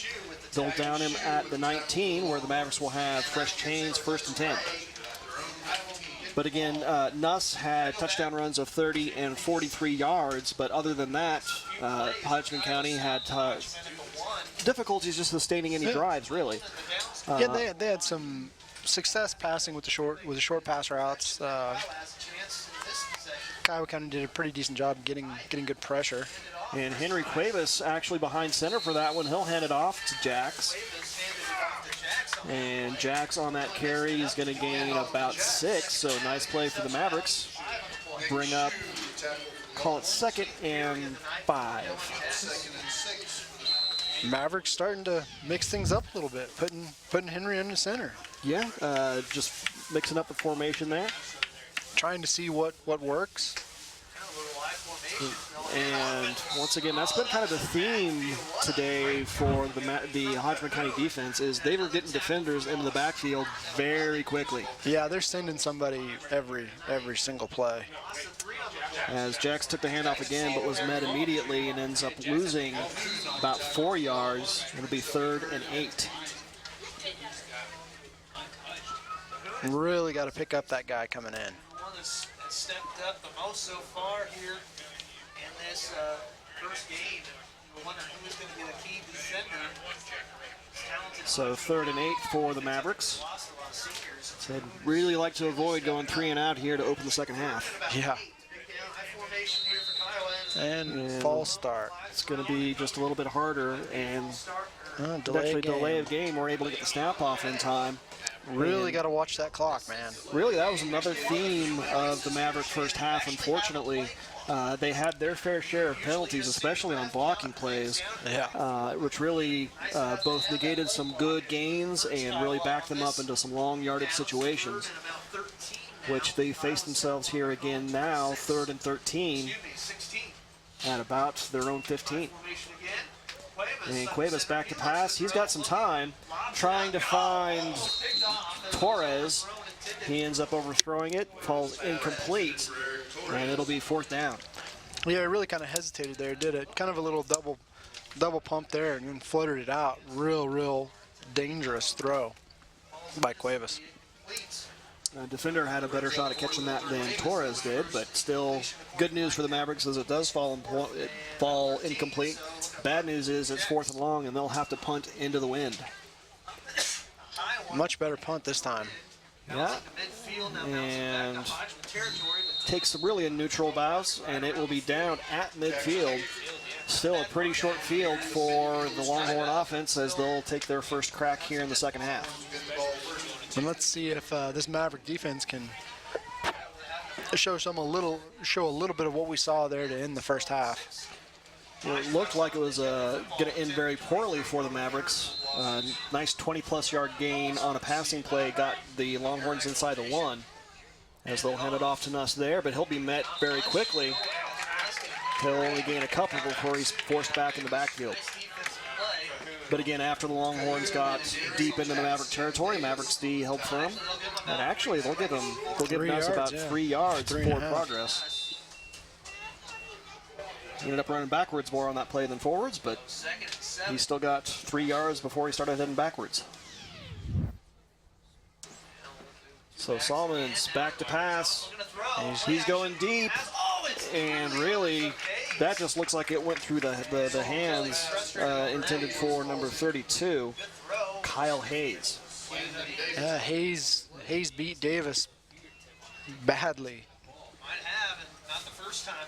Looked like a pretty good pass from Salmons. Missed opportunity there for the Longhorns. I mean, Davis might have got fingers on it, just a skosh, but it was pretty close to being dead on. So 3rd and 7, pitch is going to go to Nuss, and he's got good room, but Davis is going to save a touchdown.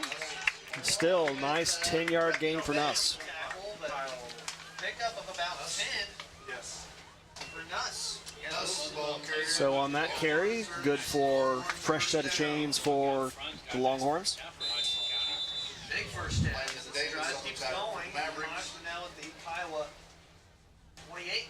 That's really the first time you've seen Nuss get into the Mavericks secondary and not still keep on going for a touchdown. Yeah, here he goes again. And speaking of which, unfortunately for the Mavericks, I think I jinxed them. Now a two-possession game. As Nuss just got into the secondary there and didn't stop till he found end zone. Yep. Mavericks just don't have an answer for his speed. You see there, just nice cut inside, and from that point forward, nobody in front of him.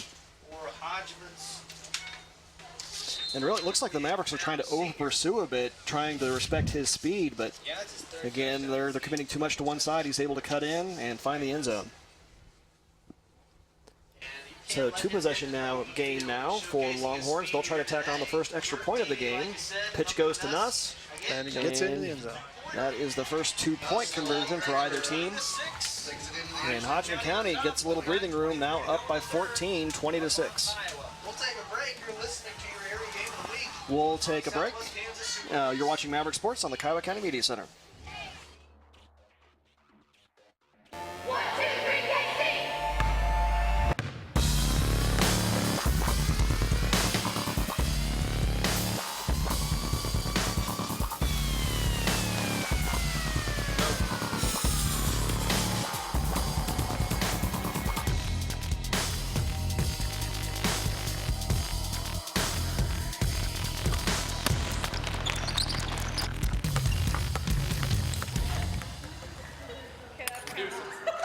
Jonah's tripod. Go! God, Jonah. Tripod hosted shot right there.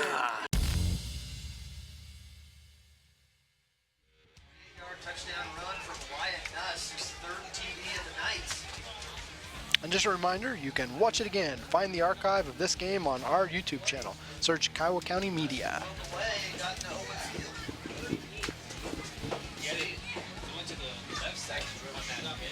Amazing times we live in. What would we ever have done without YouTube? Read a book. I might have done that once. A long time ago. I read or started a really good book last night. One yeah? I think you'd enjoy. The Martian. I think you've already read that, haven't you? No, I have not. Oh, I thought you had. Yeah. I figured since it's going to be coming to our theater, I might as well ruin the movie. Exactly. Oh. Offsides. Delay game. Yeah, it's. If anyone was offsides there, it's hard for me to pick them out. They're all good 5 yards back of the ball. 46-0 Spearville beating Madison at half. So that delay of game will make the Longhorns kick from the 25 rather than the 30. But still, with this wind, I'm not sure it's going to matter. I would. Oh, on the opening kickoff of this half, though, they did kick it short This one, to Jax. So we'll see if he tries to squib it again or kicks it out the back of the end zone. area game of the week. Southwest Kansas Super Hits 20-6. Hodgeman up on Iowa. Here comes Harms with a kick and line drive kick, and it's going to squirt out the back of the end zone. So 5-yard penalty, not an issue, I don't think. Not an issue. So Mavericks now with a steeper hill to climb, now down 2 scores after yet another long touchdown run by Nuss. And we'll see if they come out with Cuevas or Jax under center this time. And it's going to be Cuevas again. Here's their second possession of the second half. And handoff goes to Davis, I believe. That Nope. was Aaron Heft. No, Torres. Torres, yeah. Third time's a charm. We'll get it right eventually. Hopefully by the end of the season we'll be getting it right every play. Of course, no matter who it went to, again, just immediately met by the defensive line of the Longhorns. And the offensive line of the Mavericks just really struggling to establish themselves here in this game. High formation. Cuevas will Pitch back to Jax. And he's going to cut in. He'll gain maybe a couple yards, but still not much room there for the Mavericks. Will be a gain of 2. Still brings up 3rd and 8 for the Mavericks. 3rd and 8. Another big third down. Iowa's got to Mavericks just seem like they're starting to wear down. It's not as crisp. They're down 2 possessions here. Hands on their hips. So Cuevas, he's going to hand it off to Jax again. And he'll get a few yards, but still won't get past the 20. Bring up 4th and 5. 4th and 5. So 4th and 5 for the Mavericks, deep in their own territory. They may be needing to punt into the wind again, which, truthfully, with the wind blowing as strongly as it is today, they haven't done too poorly punting into the wind, but still not any situation they want to find themselves in. Right, absolutely. Kiowa has to punt into the wind, play it safe. Shotgun, Jax awaiting the snap. So quick kick from Jax. Line drive kick, and that will be the best result punting into the wind for the Mavericks as it takes a good Maverick roll. Goes into Longhorn territory, but will be downed by Cuevas at the 31. That's about the best possible outcome you could expect. And really with that win, that's kind of what you need to do is line drive kick and hope it takes a good bounce, and it did for the Mavericks. 4 left to go in the 3rd. It's 20-6. Hodgeman on top of Kiowa. And again, let's see if the Mavericks have an answer for the shifty Nuss. Center is Salmons. Salmons will be behind center. Backs behind him. Pitch is going to go to Nuss, and he cuts inside, hurdles a defender, still on his feet. And it's going to take 3 Mavericks to bring him down, but not before he has a strong gain of 9. And we'll see where they spot it. Looks like it's going to be just shy of a first down. Call it 2nd and half a yard to go for the Longhorns. Another big run for Nuss. Nuss really establishing himself as really kind of just taking the Longhorn offense on his shoulders here in this game. Has all 3 of their touchdowns, and he drops that pitch, but he will come back up with it. Lose a couple, but still not a bad position for the Longhorns as they'll have 3rd and 3. They definitely dodged one there. That could have been very beneficial to the Mavericks. On top of that one for Kiowa. And it didn't look like too bad of a pitch. Might have been a little behind him, but definitely in range that probably should have come down with it, but still able to recover the fumble, and not a huge loss for the Longhorns. They'll have one more shot to move the chains here. 3rd and about 3. Salmons will hand it off. Quick handoff to Nuss, and he'll power forward. And again, it takes a gang of Mavericks to bring him down.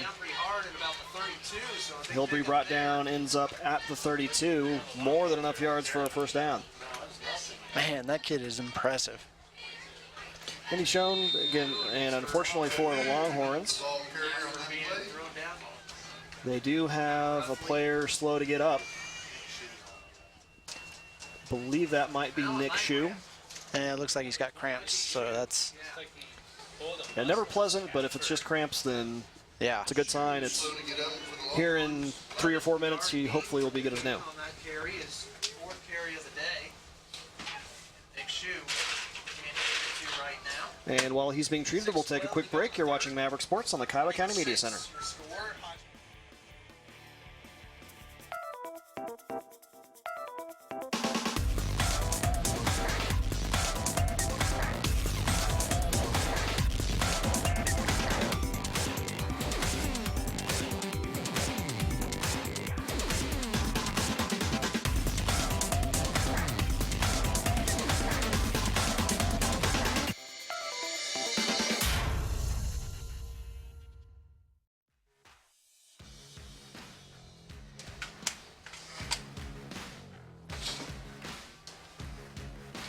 And I'd like to remind everyone that if you'd like to help out the Media Center, we're always looking for camera operators, video technicians, graphic operators, and audio engineers. Become part of the crew. Contact Grant Newhold, 620-723-1117, or shoot him an email, grant.newhold@kwksmedia.org. And looks like that was likely just a cramp for Shue, so hopefully he'll be back in this game. But still, good play for the Longhorns as they have 1st and 10. Handoff is going to go to Nuss again, but not much room that time. He'll dive past the line of scrimmage out to about the 30, gain of 2, bring up 2nd and 8. 2nd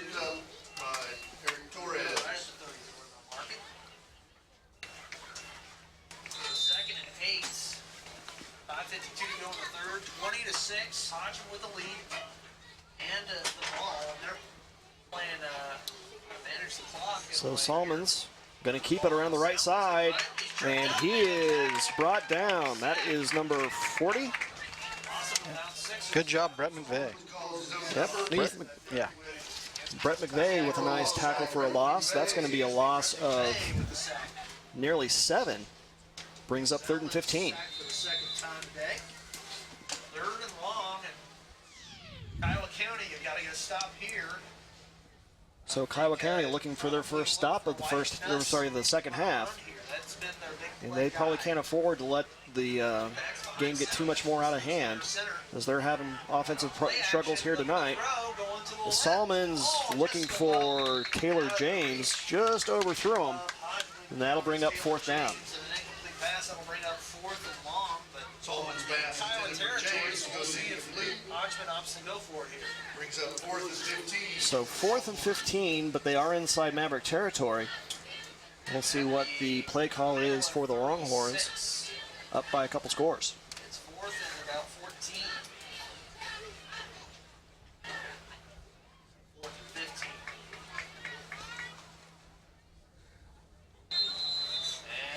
So Salmon's going with the spread offense in the shotgun. Looks like they're going to go for it.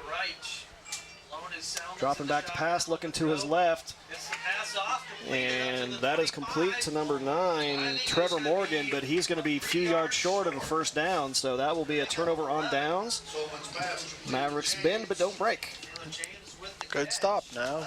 Mavericks need to capitalize on this.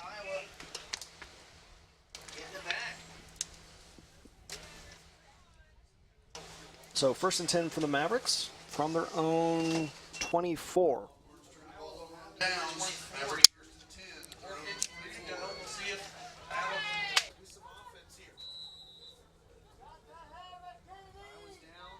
So Jack's back under center now in the shotgun. He'll drop back to pass, looking to his right. He's looking for Davis, complete. Misses the first defender. He's got room. Still on his feet past midfield. Big play. Big play. Davis did an excellent job shirking that defender, getting downfield. Nice yards after catch. That was a huge first down. So that is a 19-yard gain on that play. And Mavericks get back inside Longhorn territory. 3 receptions so far for Landon Davis. 1st and 10 in Hodgeman County territory. And Jacks once again in the shotgun, no running backs.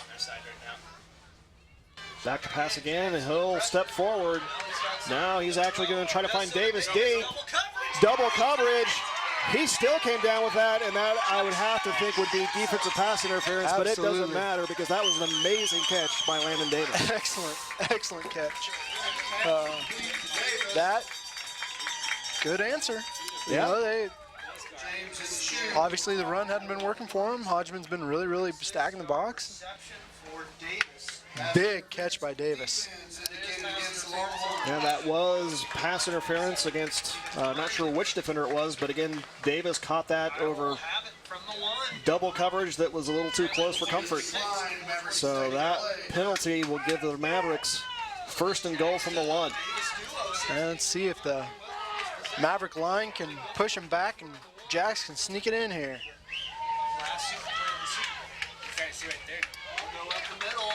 And Jack's not able to get it on the first try. May have fumbled the ball. I believe it was Jackson. Across the cahoon saying Hodgeman has the ball. But, no indication from the officials. No gain on the play for Jacks. And the clock hasn't stopped, so Mavericks will retain possession. 2nd and goal from that same line of scrimmage, just inside a few inches to go. Well inside the 1-yard line. So Jacks try sneaking it again. And again. And he got in. That time, just able to get enough distance. So Mavericks back within a score on the long pass play, followed up by quarterback sneak.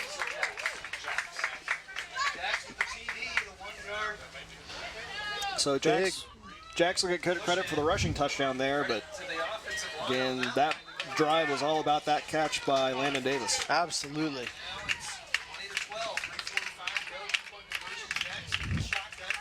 So nice pass there. That is extra point is good to Torres. Yep, Torres gets the Mavericks 2 points, so they're back within 6. Momentum for the Mavericks. You're watching Maverick Sports on the Kiowa County Media Center.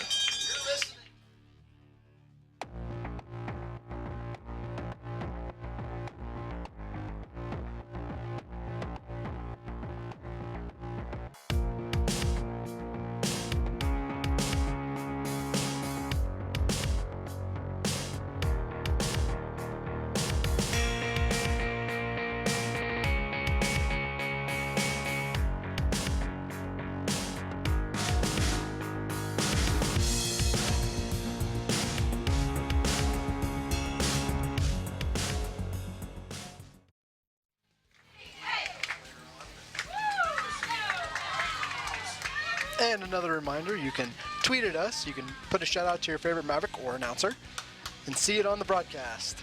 See, now you're just being really optimistic there. I am being very optimistic. I would like to see your name on the screen. It's hard enough listening to my voice on the radio. I guess name on the screen is better than face on the screen, at least. This is true. This is very true. As Mavericks, a little momentum here, we'll kick it off. Line drive kick into the wind. And Nuss will field that about the 13. He's got the left side, cuts back. And he's going to take it to the house. Oh, yep, take it to the house. Mavericks just really have no answer for Nuss in this game. None whatsoever. That is another dagger. Man, that kid, he's got a good season ahead of him this year. He is a senior. Mentioned that the Mavericks are a fairly senior-heavy team, whereas the... Whoa, now wait a minute. Yeah, Nuss just creating his own space, creating his own offense there. Did they say he stepped out of bounds? Yeah. Hard to see, but he didn't look to have any defenders around him at that point. I think he's... A flag on the play. Flags on the play, though, looks like they're showing. Defensive encroachment. Yeah, offside's called against the Mavericks. It surprises me that he was called out of bounds there, because I don't think there were any defenders anywhere in this neighborhood. Not at all. Just got a little too close to the line, so Mavericks caught another break there, and they'll see if they can bear down and stop him again. Yeah, although not helping their cause on that first play, as penalty will give 1st and 5 for the Longhorns. Now Hodgeman at the 14-yard line. See if Hodgeman can take advantage here. Offsides indicated against the Mavericks. 1st and 5 for the Longhorns from... And it looks like there's a little confusion on the field, as had the official grabbing for a towel on the Maverick sideline. 20-14. Ball got a little wet. 3:33 left in the third period. Looked good on paper, Shay, this matchup, and it has proven to be so here tonight for week 1. So here we go, 1st and 5 for the Longhorns. Evenly matched As Solomons hands it off to Nuss. Sorry, that's not Nuss. For once, that's Cahoon. Mixing it up a little bit, giving Nuss a little break. And Cahoon will gain about 4 on that carry to bring up 2nd and 1. It's been primarily Wyatt Nuss running the football here tonight, although Hodgeman's been pretty balanced offensively tonight. So 2nd and 1 2nd and 1 for the 10. from about the 10-yard line. Handoff to Cahoon again. Cahoon gets the handoff again. This time he will get the first down.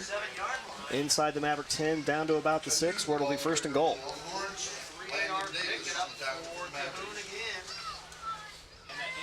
Mavericks really hoping for a defensive stop or a turnover here. A turnover would be big momentum shift.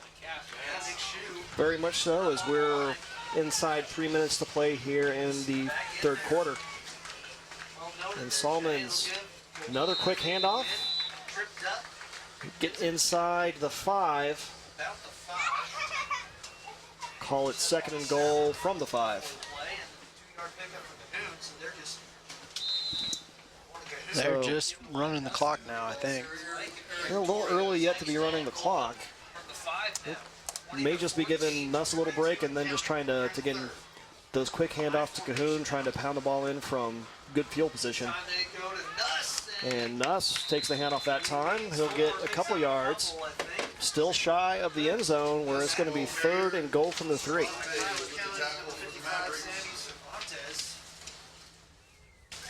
So Mavericks, again, showing quite a bit of resilience here. Good goal line defense in so the far. red zone, yeah. So 3rd and goal now. Now last, of course, is a little different situation as they were up against the clock, but last goal line stand, Mavericks broke up a few passing plays. These are all runs. This time it's Solomons, and he is going to be able to sneak his way in the end zone. Yep. And Hodgeman County gets their 2-score lead back.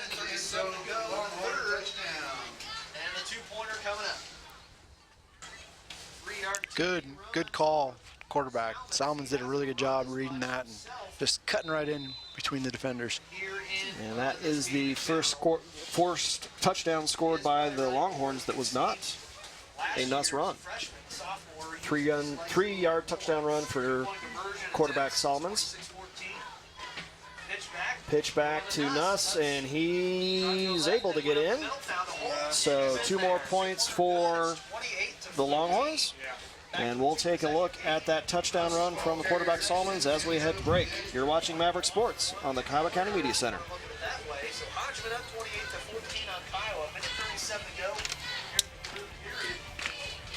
Take a quick break. You're listening to the area. Every day, area producers rely on the employees and services at Tyree Ag. We understand that the timing of agricultural inputs is essential, and that's why we strive to provide timely and efficient services and proven reliable products you can count on. Tyree Ag offers quality aerial and ground application, precision ag services, fertilizer, seed, and a broad selection of crop protection and biostimulant products. Contact us today or visit us online. Tyree Ag, to make your job easier.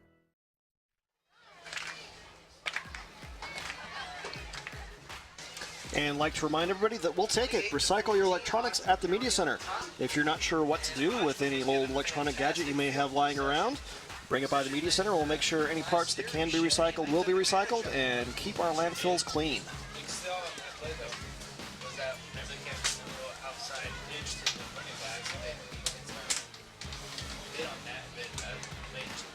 Well, another good drive by the Longhorns there, capped off by Solomon's touchdown. And really, that was the first drive or touchdown drive that was, I would characterize as a drive, in that it was a series of plays rather than just a one long run by Nuss. Yeah. Still, at the end of the day, Longhorns up by a couple touchdowns. Mavericks will have to answer here as they're starting to run out of the clock with 1.5 minutes left to play in the 3rd quarter. And Jax is going to field it, and he'll have a little time to try and have a play develop.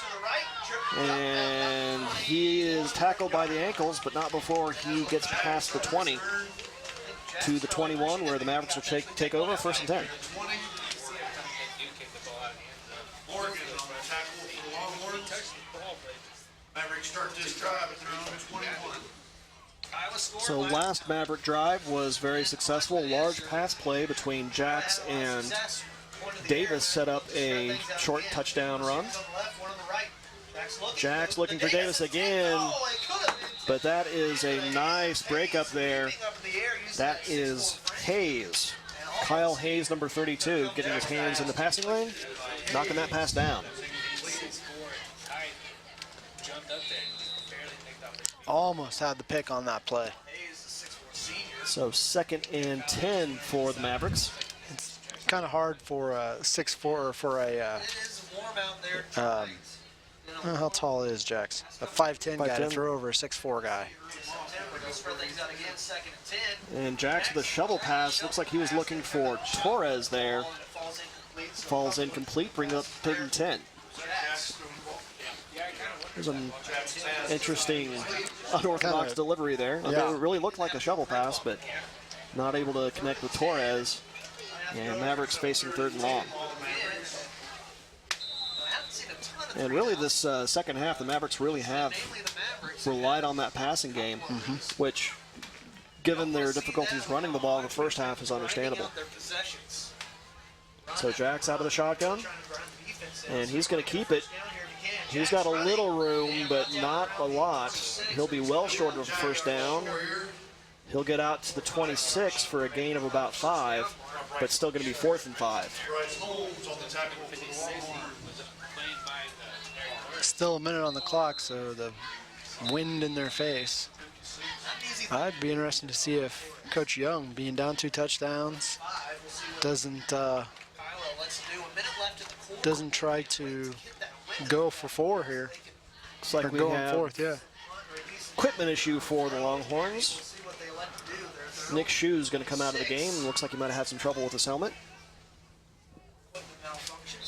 Oh, no, but they will be punting. So 4th and 5. Jax fakes the punt, throwing for Cuevas, but unfortunately for the Mavericks, he is going to be just shy of the first down. Yep. And throw was just a little behind him. He had to come back for it, and that cost him a yard or 2, and that's going to make a big difference as instead of a first down for the Mavericks, they'll turn it over, and Hodgeman County has great field position again. You see there, Cuevas just had to come back to the ball, and the momentum headed the wrong way, cost him a couple yards, and cost him a first down, and cost him a possession. I like the call, though. You know, nothing to lose here. And I will say Jackson did a very good job of selling that punt. Yep. Had the open receiver there, just came up a bit short. And handoff goes to Nuss. Not much room there. That's the best tackle on Nuss I've seen all night. And really, there's still, Hodgeman County is having a bit of difficulty running up the middle still, but really with their speed, with Nuss's speed, when they get to that corner and into the secondary, the Mavericks are in trouble. Good play there for the Mavericks though, 1 yard gain, 2nd and 9. And play action, Salmons is going to be sacked. That's Torres and Heft combining on that one. That's a good combination there, Torres and Heft.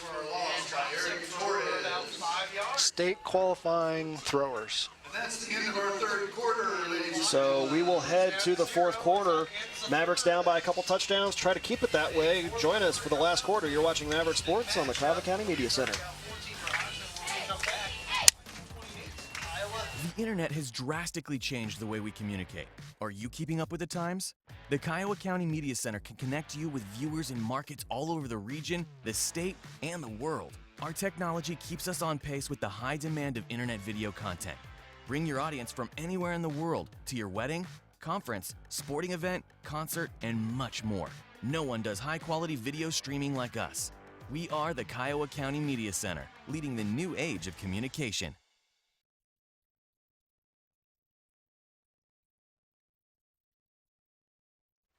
And as we like to do at the start of the 4th quarter, we've got the Support Our Schools fan cam, checking out that great home crowd for the first game of the season. And pretty good turnout here in the stands tonight on both sides. I'm impressed with how well Hodgeman County's fans are traveling on the road. Really good travel. Of course, their program with a history of success has got to be a very big following. Yes, get their community excited. As if you keep pumping out the good teams, they'll keep turning out to watch. Keep turning out to watch. Yeah. So big 3rd down here for the Mavericks as they try to stay within a couple scores. 3rd and 15 for the Longhorns. Nuss takes the pitch, and he's going to get the corner. And as he has all night, once he hits the corner, Mavericks are in trouble, although Davis able to push him out of bounds inside the 5. He'll be out of bounds at the 3. So Davis saving a touchdown for now. But still another long, great run for Nuss. They just don't have an answer for his speed. That's basically what it is.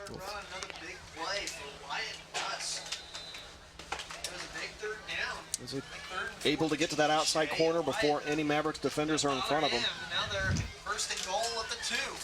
So that handoff goes to Cahoon, and he's able to barrel his way forward for another touchdown. And this might just be the nail in the coffin for the Mavericks. Hodgeman County, their biggest lead of the night with 11:48 to go in the ball game. Getting on there, you saw Cahoon push down his own player and trying to get to the end zone.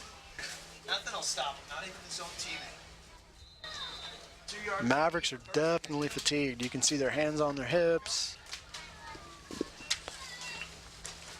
So line up for the extra point here. Kiowa County. And Solomons is going to try to keep it, but not able to make it in, so the lead will stand at 20. But still, Mavericks down by 3 scores now, really getting to the point where if they want to stay in this game, they're going to have to score on every remaining possession. And get some big stops. Take a look there. See Solomons well short of the goal line on the extra point. Keeping the score at 34-14.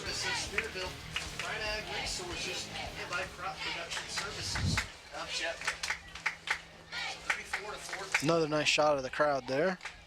It's kind of the same deal as the first half, where Hodgeman got some later scores. Kiowa hasn't been able to match it. But desperate for a score here is Kiowa. If they want to stay in this game, as Hodgeman has their largest lead of the night. So what do you think of the Mavericks' new uniforms, Matt? It takes some getting used to. That's different. They're used to the white helmet with the... They're giving off a very big Broncos vibe to me, actually, to tell you the truth. Oh, yeah? So I don't know how I feel about that. Just have to give it some time. Yeah. We saw Cuevas throw the ball a little bit too the last possession. He's capable of doing so. So Mavericks getting to crunch time here. Going to need to get the offense in gear and stay in this game. Well, they got the wind at their back now. You know, we've seen that Coach Young is being willing to, throw the ball downfield. So maybe with the wind at the back, they can get in behind the defenders and score some quick points here. And squib kick and that's actually going to get past all the Mavericks, and that is recovered by Taylor James, and not really supposed to be an onside kick, but really. That is a massive lack of concentration there. That you see the ball coming out, you jump on it. I mean, don't wait for the guy behind you to get it. But so squib kick very much works in the Longhorns' favor here, and they can really put this game away. Yep. Already up 20, and now recovering that deep onside kick. 1st and 10 from the 19 of the Mavericks. So, and as you were pointing out, last possession, the Maverick defense was looking a little tired, and this isn't going to help that at all, as they're right back out on the field. Well, they never actually left the field, Matt. So Nuss breaks a couple tackles, and he is going to get inside the 5. So that's going to be 1st and goal from the 5 for the Longhorns, and Mavericks just really losing control of this game. Yeah, Nuss is taking advantage and grab the reins, man. He is really taking this game over.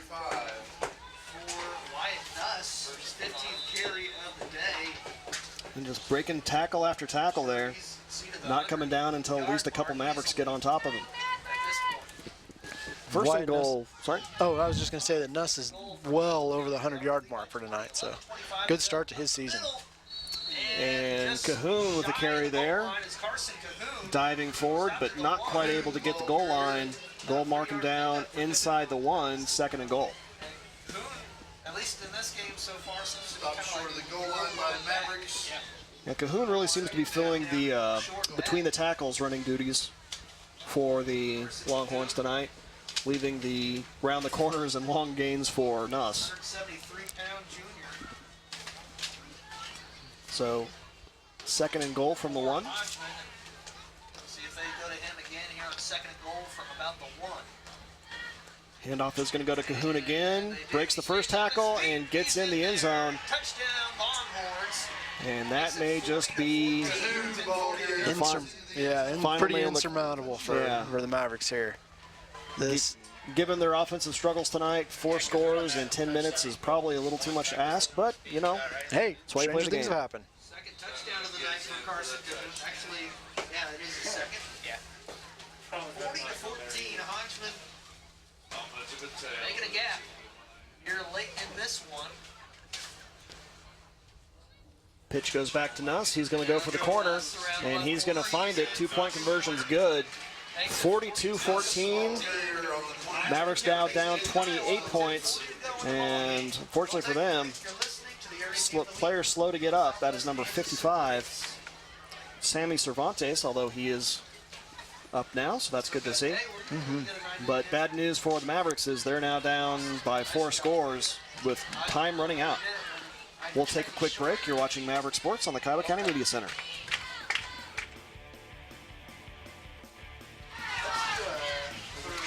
And we're back from that quick break. Thank you for staying with us. Just want to keep you on your toes. I'm always on my toes, Matt, when I'm up here. Sometimes on my heels, but mostly on my toes. I just try to stay awake, you know. I'm getting old. Well, how It's can you past fall time for asleep? my- It's football. I'm getting old. It's past time for my nap. Oh. I already had my nap. Yeah, that's right. You had the afternoon off, so. I did. One of our former co-broadcasters was in town. Yeah, all the way down from New York City. New York City? This is not a salsa commercial, dude. No. Sorry. You know, a lot of people probably watching didn't pick up on that. Yeah, sadly enough, there probably aren't enough viewers young enough to remember that. Well, we unfortunately are old enough to remember that. So Mavericks,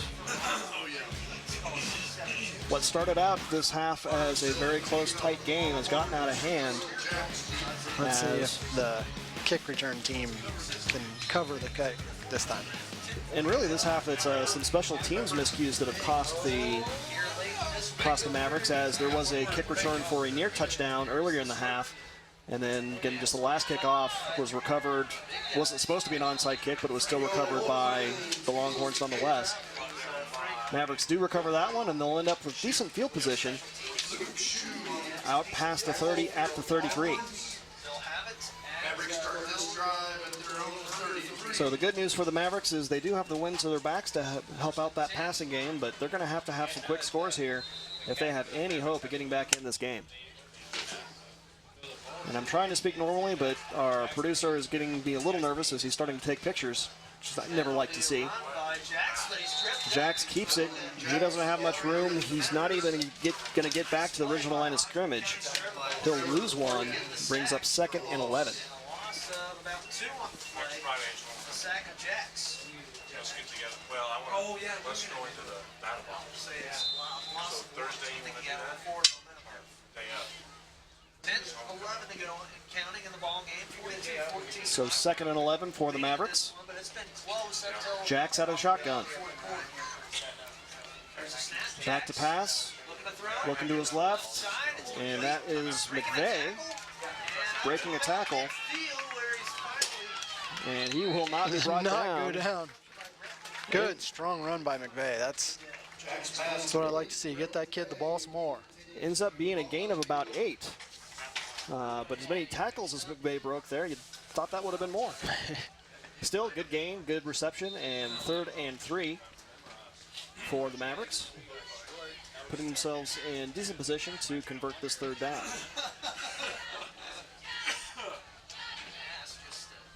Jack's out of the shotgun again. And he's going to run it around the right side. And he'll dive forward near the 1st down marker. It'll be close.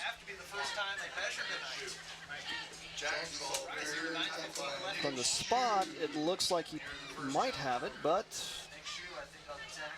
let's see if they want to measure.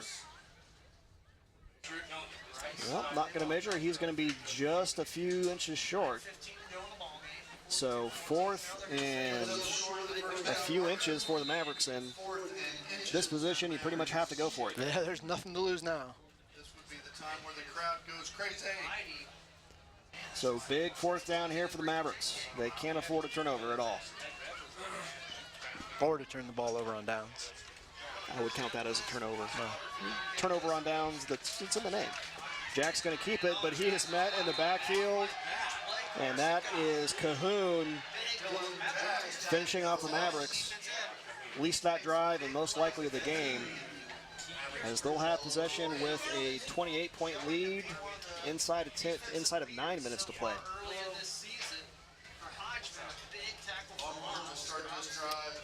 So we'll see if the Hodgeman County strategy changes here, and they'll start working the clock. I would imagine they're probably going to hand the ball off to Nuss. That'd be my guess. Well, that proves prescient there as Nuss gets the handoff. He'll get a few yards, past midfield out to the Maverick 38. Gain of 2 on the carry, brings up 2nd and 8. I am so impressed with Nuss. I can't wait to see how the rest of his season goes. This is... Well, good news for the Mavericks and everyone else in the district is he is a senior, so... But definitely starting his senior campaign out on a high note here tonight. Jacob Salmons, the sophomore quarterback, had an excellent So Salmons under center. starters at QB. And that handoff will go to Nuss again. And he is tripped up after a gain of about 1, brings up 3rd and 7. A little slow to get up there, but looks like he's none the worse for the wear. You guys turn around when you get a second. Send you a picture.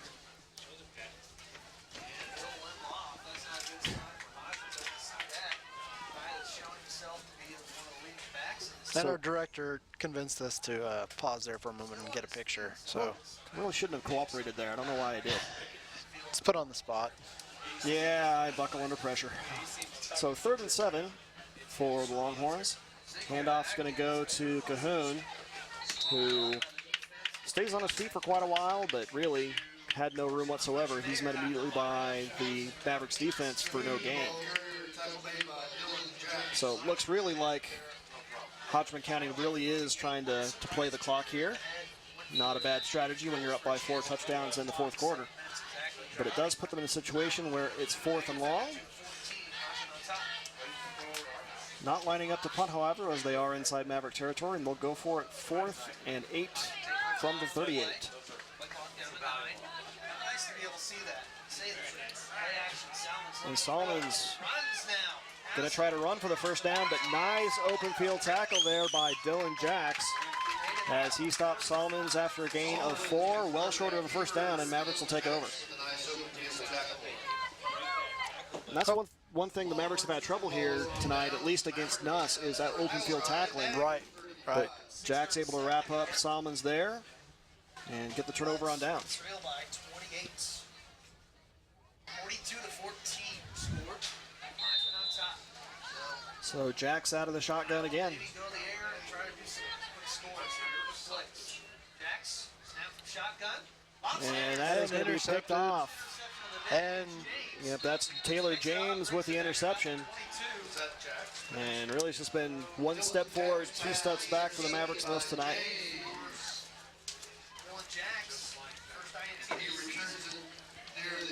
they're definitely tired on defense.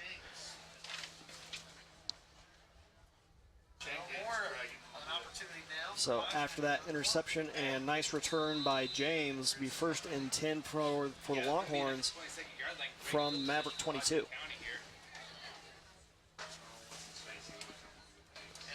In last possession, the Longhorns kept it pretty much between the tackles with running plays until they ran into 4th and long. See if they'll stick with that strategy here, and looks like they will. A couple new faces in the backfield. Really got to respect this, getting some young guys some playing time. That's Trevor Morgan, his sophomore running back, getting that carry. Not trying to finish out the game in 45, but to get young guys experience, I respect that. Well, that's also good strategy to keep you good into the future. Is that's young guys get better by getting snaps. Yep. So 1 yard gain there for Morgan brings up 2nd and 9. Cahoon and Nuss back in the backfield this play. Nuss is going to get the handoff, and he is barely tackled. Yeah, he's kind of got tackled from behind there. Still a nice gain for him as he gets down to the 18-yard line. Gain of about 4 yards on that carry to bring up 3rd and 5. 3rd and 5.5 to go. Cahoon back to the sideline, and Trevor Morgan back in the backfield. Threat offense, that's for sure. Throw the ball to Salmons. their leading rusher, over 1,000 yards. Cole Washburn. Handoff goes to Morgan again. Again, not much room for him. He's met right about the line of scrimmage. Called a gain of about 1 to bring up 4th and 4. Picks up a couple. And 4th and 4 now for Hodgeman.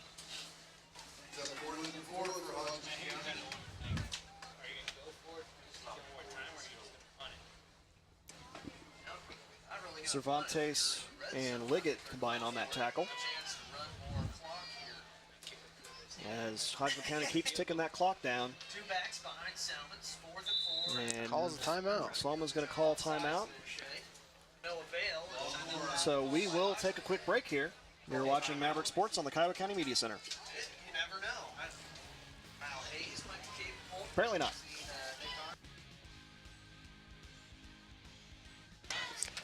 Just another reminder that you can watch this game again. Find the archive of it on our YouTube channel. Just search for Kiowa County Media. 3 words. That's recently the Media Center switched to doing all of our live streaming through YouTube. We did that a year or two ago. Been very happy with that, as that's allowed us to get the archives online much more quickly. Much quicker, yeah. Because it's pretty much, as soon as we stream, it's already there. Absolutely. I have a tendency to avoid watching our replays, not because I don't want to see the Mavericks, in their finest, but I really don't like listening to myself. You can always, mute. There's a handy mute function on YouTube, so. But I like listening to the announcers. I got to know what's going on. 4th and 4 for the Longhorns. Shows where your team is at early in the season. 4.5 minutes to play here. They're up by 4 scores, 42-14. Hodgman's up 28. They've got the ball. It's 42-14. Salmon's back to pass, and he'll dodge the defenders, but he won't get the first down. He'll be a yard or 2 shy of the first down, so that will be another turnover on downs for Hodgeman County, but still, in the end, I'd say that's a successful drive for them because they chewed up a few minutes of the clock. Yep. A lot of time taken off.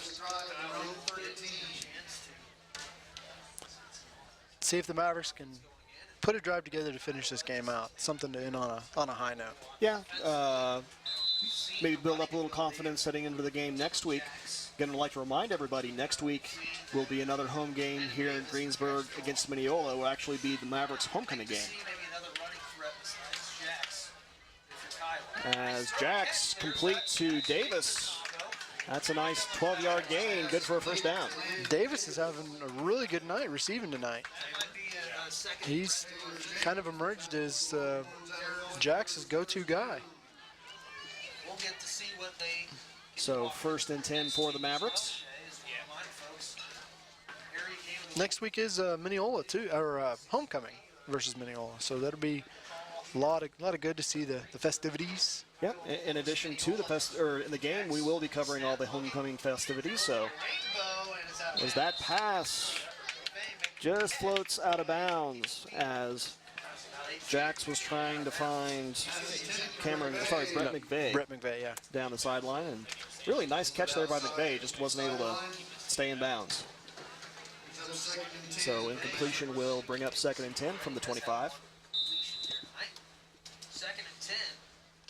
That's the second time tonight that's happened. Is the Jax has had a very nice pass just right on the cusp of the sideline, but the receiver was not able to come down with it in bounds. That one was thrown out of bounds quite a bit. And Jax will end up keeping it up the middle. He'll get a few yards, but not a whole lot there. Great ankle tackle there. Gain of 3 brings up 3rd and 7 from the 29-yard line. Great tackle. Not seen any. And we haven't seen any missed tackles really at all tonight on either side. These two teams know how to bring the other team's offense down. Yeah, I haven't seen him tackle by the shoulder. I see him getting low, hitting the speed. Jax back to pass again. Looking for Torres, overthrows him. And I'm really going to say it's a nice play by Taylor James. Rather than going for a large return there, he recognizes they've got a big lead. My respect for Hodgeman County just continues to go up and up. They're they're a real class act. That's should be noted. That's James' second interception on as many series. So he's having a nice night defensively. He's got a couple receptions on the offensive side as well. So 1st and 10 for Hodgeman County, and they'll just keep running it up the middle. This time to Nuss. He'll gain about 5 up the middle. Picks up about 5 instead as he's tripped up. Brings up 2nd and 5 from the 33-yard line.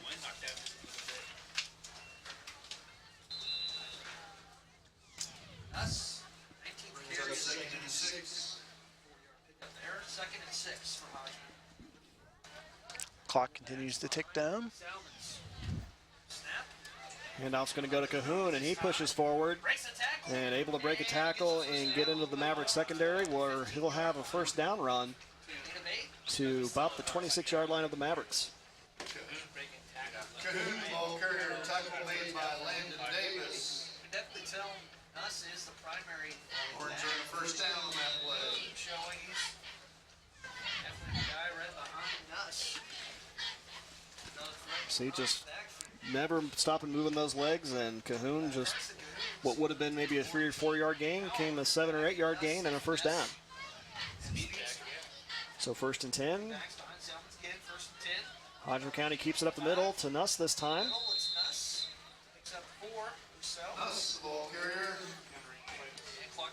And they're just powering it up the tackles. Mavericks. Another 4 yard gain for Nuss, 2nd and 6. 2nd and 6. The Longhorns. Very interesting after watching these two teams and see what they'll do for the rest of the year, Shay. Man, just watching these two, you definitely want to be prepared offensively against these tough defenses. Yeah, you do. 2nd and 6. Salmons. Handoff's going to go to Cahoon, and he'll fight past the 20 to the 19. Torres a little slow to get up for the Mavericks, but he will stay in the game. 3 yard gain there for Cahoon, brings up 3rd and 3. And inside of a minute and a half here now. Hodgeman just really running out the clock and ready to go home with a first W of the season. First W of the season. Again, first 2.5, 3 quarters. Very close game, but Hodgeman County just really able to pull it away as Cahoon just runs over Davis. And that will be 6 more points for Hodgeman County. You got to say that Nuss's game is very much the getting around the corner and quick cuts. Cahoon just seems to like to run over people. Yeah. Fine example there, leads to 6 more points for Hodgeman County. 48-14 now. And they'll try to tack on 2 more points. And Cahoon still powering forward. Just powers forward, yeah. He seemed to be more or less stopped at around the 2, but just kept moving and found a way to dive past the goal line for 2 more points. 52-14. 50-14, sorry. So, again, after a very close first half of this game, Hodgeman really just really kind of ran away with it the second.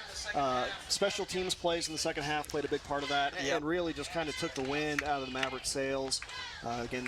Mavericks got back within 1 score with a touchdown. Immediately on the next kickoff, Nuss, what looked like a touchdown return, he ended up stepping out of bounds, but still a nice return that led to quick points for the Longhorns. That was just really kind of a deflating turn of events for the Mavericks. They thought they were right back in the game. And honestly, the Mavericks just wore down. They just, we could physically see it. Their hands on their hips, heads hanging. They just got tired. And obviously the Hodgeman County team is a much better conditioned team. So Kiowa County will receive this kick, although it's kind of academic at this point. Game well in hand for the Longhorns. We'll see if they'll do a full kickoff or One of their line drive squib kicks, which they've tended to do into the wind here tonight. Another into the wind squib kick. And looks like that's going to be Torres? Hodgeman covering up that ball. They've kicked it at him 3 times in a row now. So Mavericks will have 1st and 10 from their own 33. Down by 36 points. Look ahead. Said it will be Kiowa and Mineola as part of their irrigated week next week.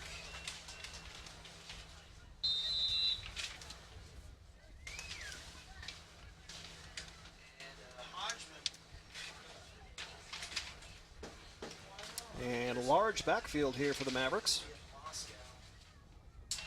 Torres and Heft. And Torres, he's going to lose the ball there. And yeah, it looks like Cervantes ends up covering that fumble. That was a... So nice run there by Torres, but he does lose the handle. Entertaining. Take another look at that run here. Dennis, once you get that momentum rolling, hard to stop, but unfortunately for the Mavericks, he did lose the ball, but silver lining is Cervantes recovered the fumble and 1st down for the Mavericks. So once again, it's Heft and Torres in the backfield for the Mavericks. And he's going to keep it. Got Torres blocking in front of him. Gets around the right side for a few yards.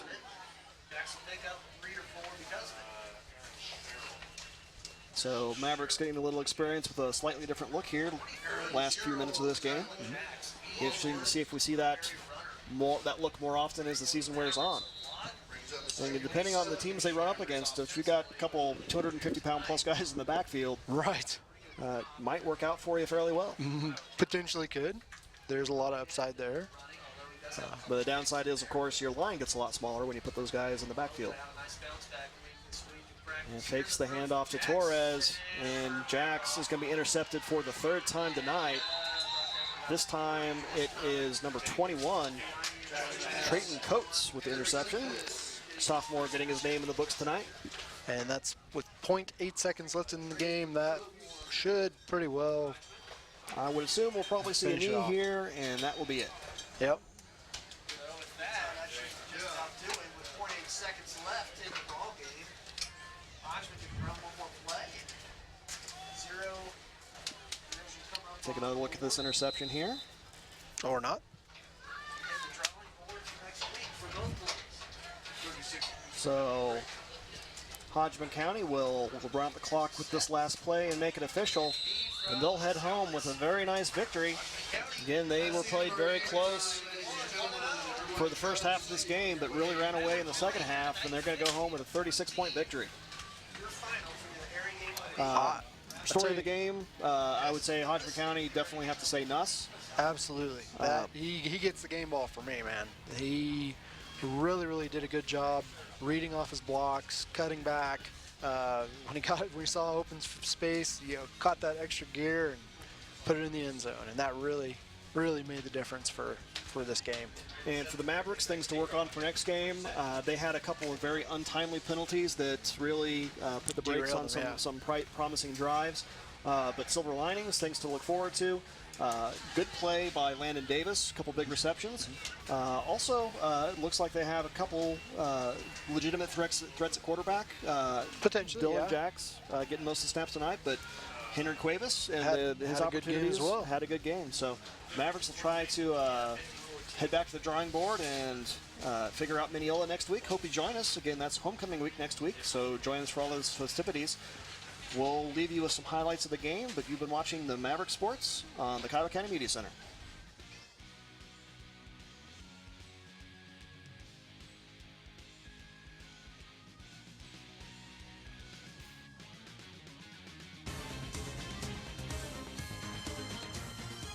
This has been a presentation by the Kiowa County Media Center.